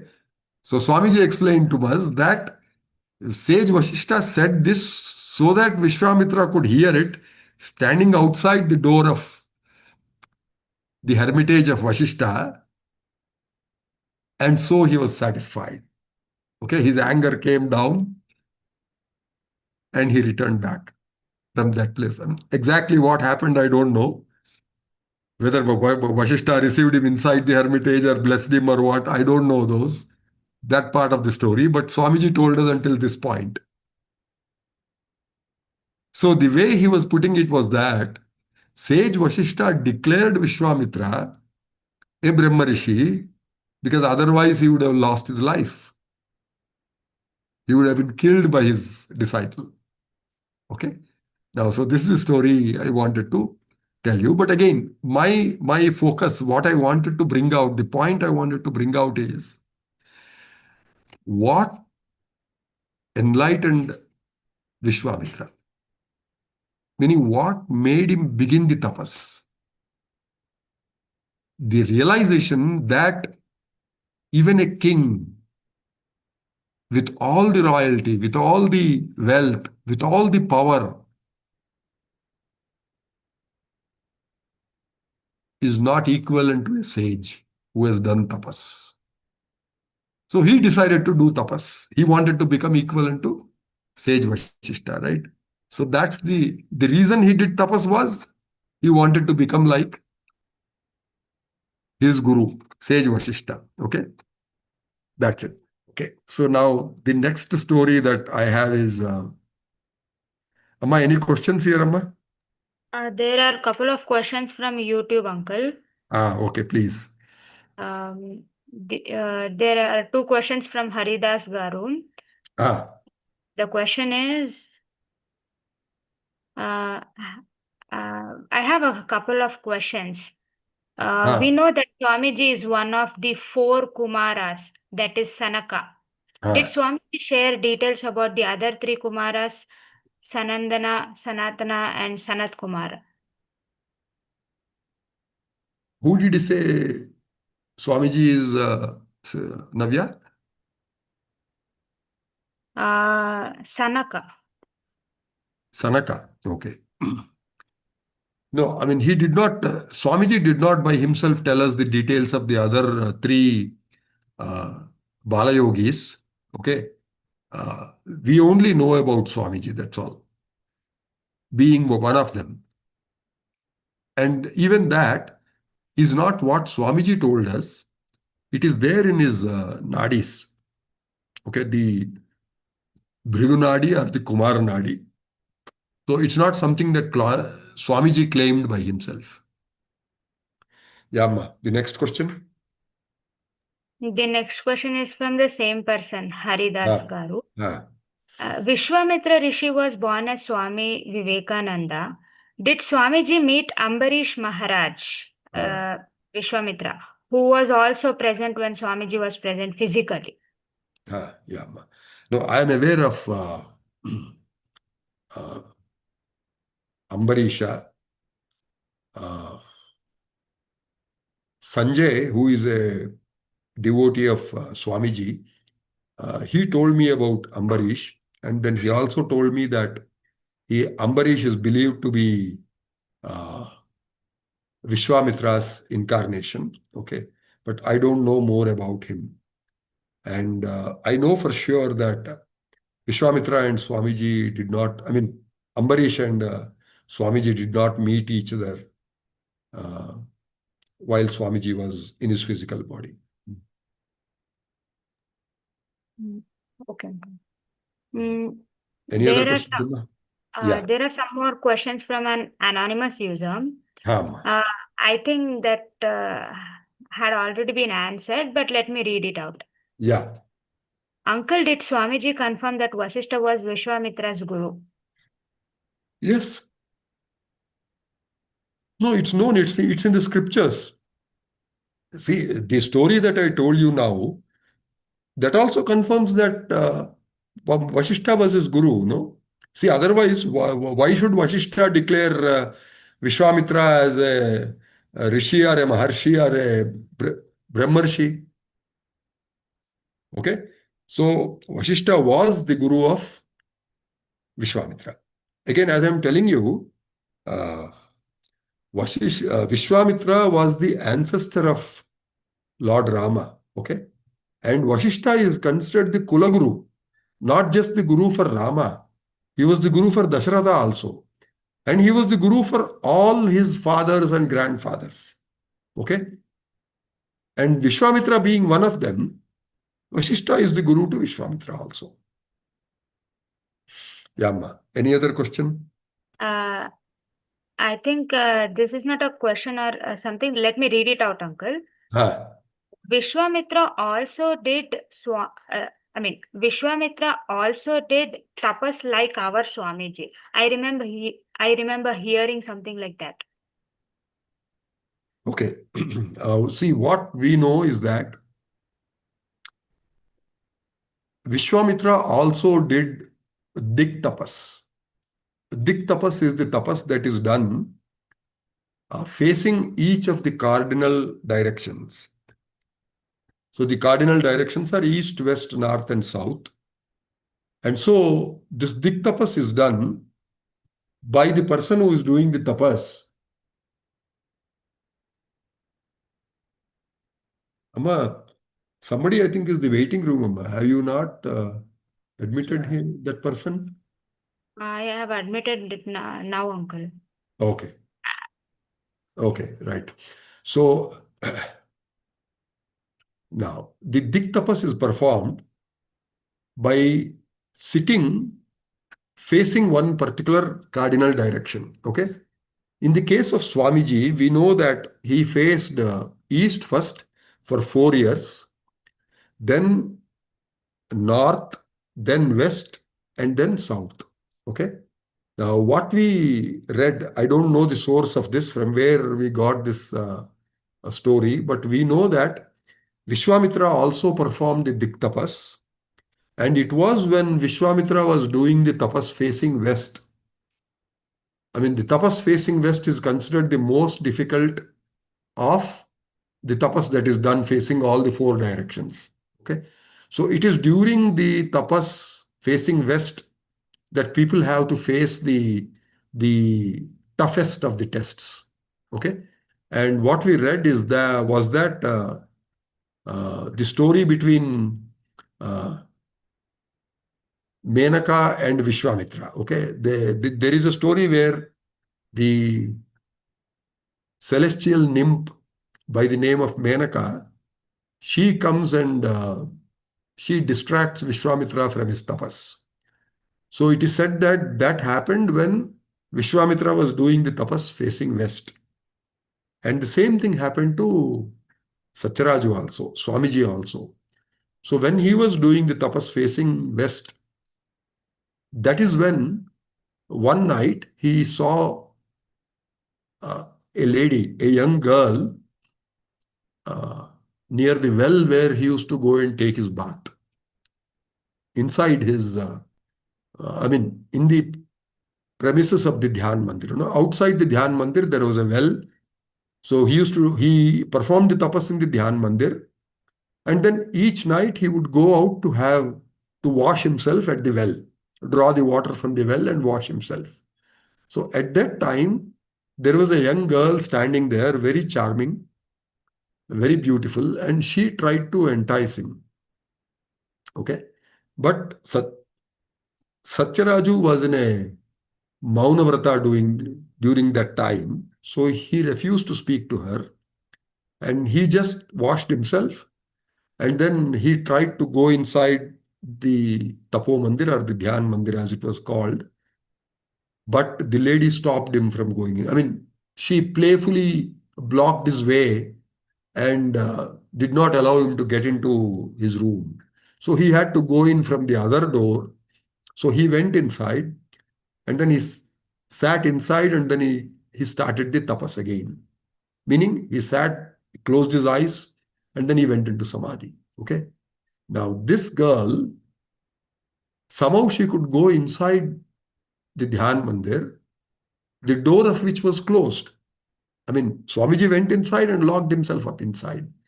But this girl could go inside there and she started a dance, okay, to entice the young Satyaraju. But Swamiji did not pay heed to her. He just closed his eyes and then went into, attained the state of samadhi again. So the girl who came to entice him, Swamiji told us, was the celestial nymph by the name of Rambha. Okay. So she was defeated. She could not do what she wanted to. She could not entice him. So she just returned defeated. She prostrated to him and then she returned. Yeah, any other question, Amma? No, uncle. Okay, Amma. Okay, so the next example that I want to take is that of sage Valmiki. I have described this earlier. Okay, so I'll just go through it shortly and then try to make the point that I'm making here, trying to make here about the enlightenment. Okay. Now, as we know, and as I had told you earlier, sage Valmiki's earlier name was Ratnakara, and he was a hunter by profession. No, sorry, he was not a hunter. He was a robber by profession. Okay. What we also call dacoit. Daku antivalla, Hindi alli. So in Hindi, he is called as a daku. They are called as dakus. In English, the term dacoit is used for them. So they rob people by force. They either injure them or hit them with knives or swords or sticks or something like that. And they grab whatever the people have, particularly travelers, travelers who are traveling on the forest path. In those days, everybody had to walk on the forest path, right? So they attack such people and then they rob them of whatever belongings they have.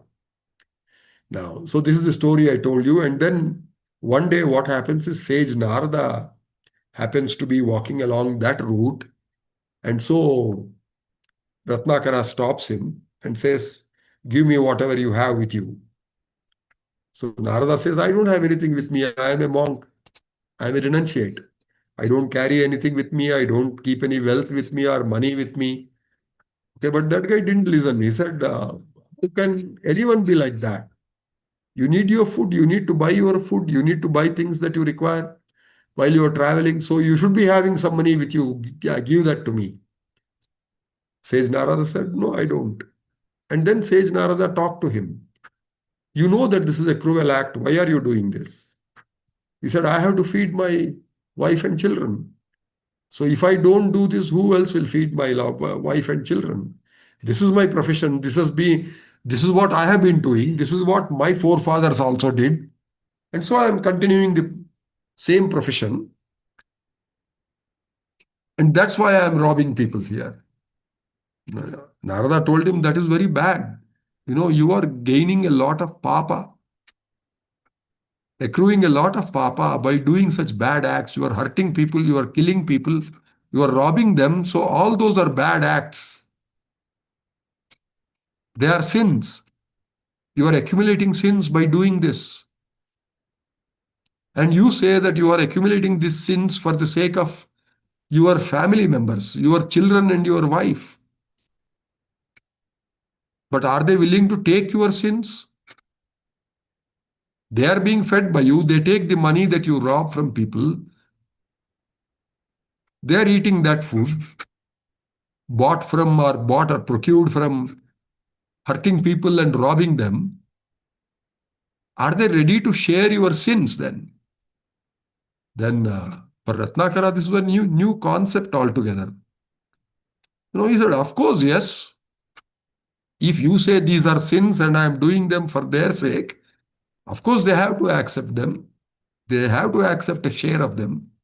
Narada said, you better go and check with them. You talk to them and find out whether they are willing to accept a share of your sins.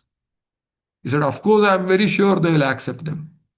Then Sage Narada said, go and find out. So Ratnakara said, you guy, you want to escape from here. You want to escape from me. The moment I turn around and then start going to my home, you will run away.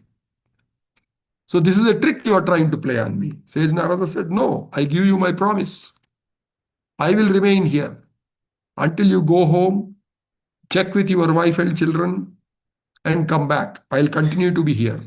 Then you come and tell me what your wife and children tell you. So Ratnakara went away to his house. Sage Narada stood there. Then Ratnakara returned within some time, totally dejected and disappointed. Then Sage Narada asked him, what happened? Did you ask your wife and children? He said, yes, I did. I asked them whether they are willing to share my sins. And they say no. They say, my wife said, you are my husband. It's your duty to feed me and take care of me. I don't care how you do it. I don't care by what means you do that, but that is your duty. You are doing it. Why should I share your sins? And my children also said the same thing. You are our father. You have to feed us. You have to earn money for us. But why should we share your sins? Okay, so then Sage Narada told him, do you understand now? You are accumulating a lot of sin and nobody will be happy to share your sins. They only depend on you. They eat what you earn, but they're not going to share your sins. Then Valmiki asked him, then, sir, please tell me a way of how to get rid of these sins that I have accumulated for so many years throughout my life. So that is when Sage Narada gave him the Ramanama and made him sit in tapas. Okay, that is, he asked him to sit down, close his eyes, and repeat the name of Rama. Okay, and that is what is enlightenment again. Okay, so here the reason for enlightenment is entirely different from that of Vishwamitra. Okay, but that was the enlightenment for Valmiki, and then he became sage Valmiki. We are told that he performed tapas for 10,000 years.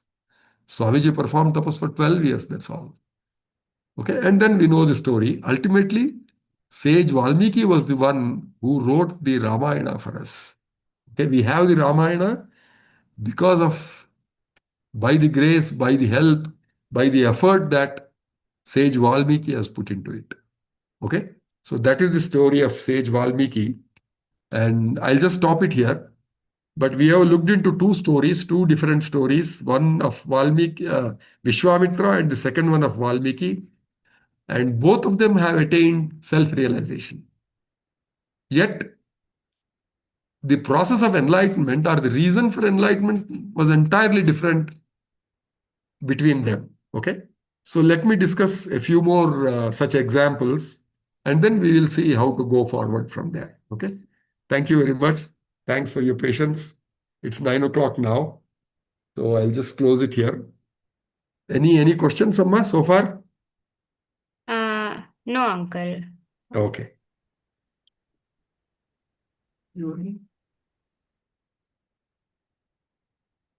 Is there anyone who is a devotee of Ramana Maharshi? Who knows the story of Ramana Maharshi? I mean, if there is one devotee, that I would like him to share the story of Ramana Maharshi, please, in the next session. We have to learn from that also.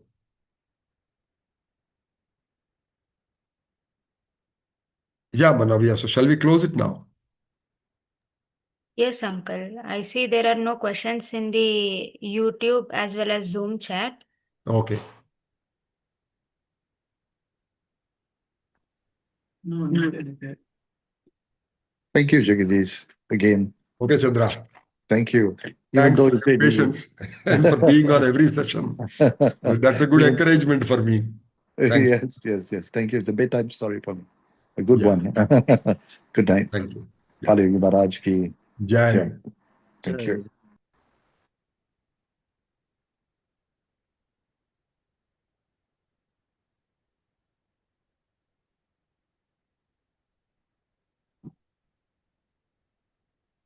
Close చేసేద్దామమ్మా.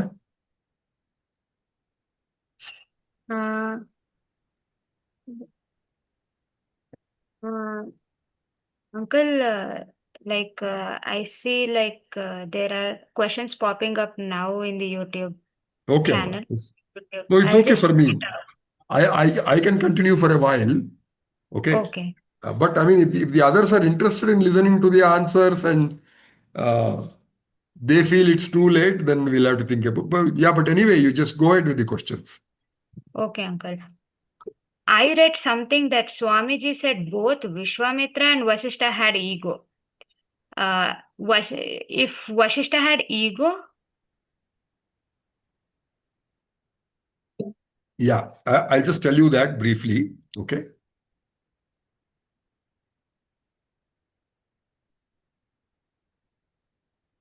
See, this was again in connection with the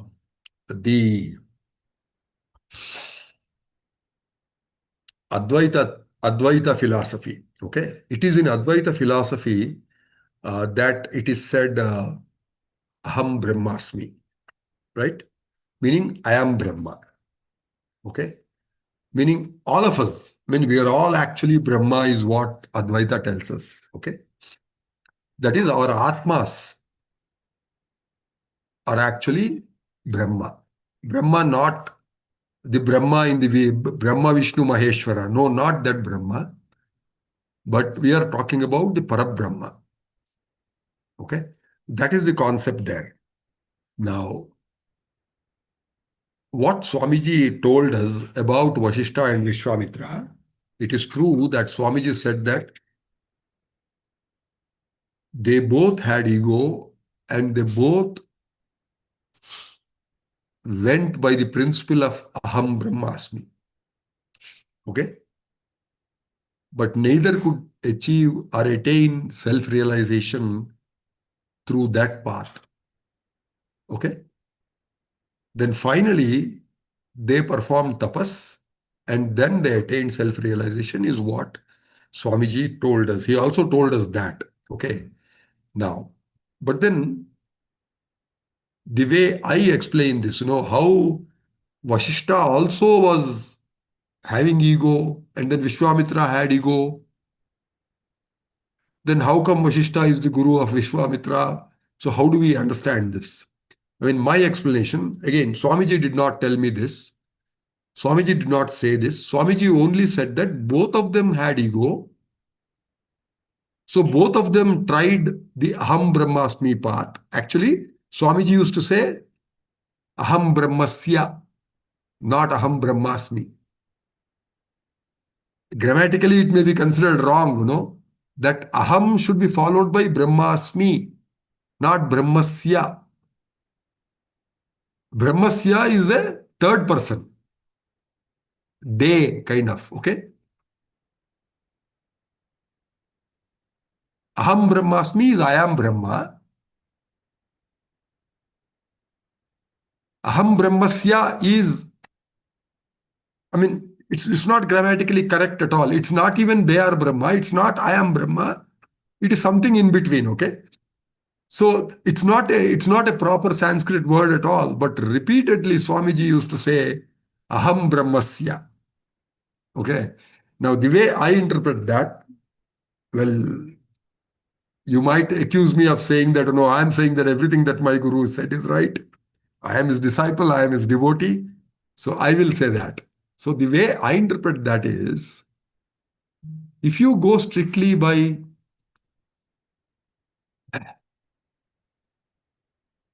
that theory, okay, Advaita, that theory says that there is only one Brahma to the exclusion of everyone and everything else. There is nothing else. There is neither me and you. There is neither me and this or me and that. There is no phone. There is no computer. There is nothing. There is no wall. There is no air.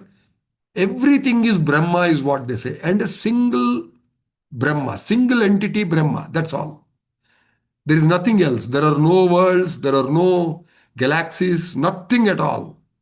No water, no air, no sky, nothing. It is all Brahma, is what they say. If that is the case, why is it wrong to say Aham Brahmasmi or Aham Brahmasya? It doesn't make any difference, right? If we accept that theory, that philosophy fully, then it doesn't make a difference whether I say Aham Brahmasmi or Aham Brahmasya. Okay. Again, that's just an explanation that I am giving to why my guru could be correct. Okay. But then Swamiji also said that ultimately they performed tapas and they got self-realization. Now, again, that doesn't mean that both of them got self-realization at the same time. Okay? So the story that I told you about sage, King Vishwamitra going to sage Vashishta, and then King Vishwamitra performing several years of tapas, becoming a Maharshi and then a Brahmarishi ultimately. When we should not assume that Vashishta was also not a self-realized person at that time. He might have attained self-realization much, much earlier than that. Several thousand years before that. Before Vishwamitra became a Brahmarishi. Okay? Now, does that explain something? Does that answer your question? Yeah, Nabia. That's all, uncle. That was That's the all, Amma? last. Yeah. Okay, right. So we'll stop here. Next week, we will have to continue with the same topic, which is tapas. Okay. But I'll take more examples and then we'll then analyze what enlightenment is and how it happens for different people, how it happened. Okay. So we understand what Gyanodaya or enlightenment is. Thank you very much for your patience, all of you. Shivabalayogi Maharaj ki Jai. Jai. Jai.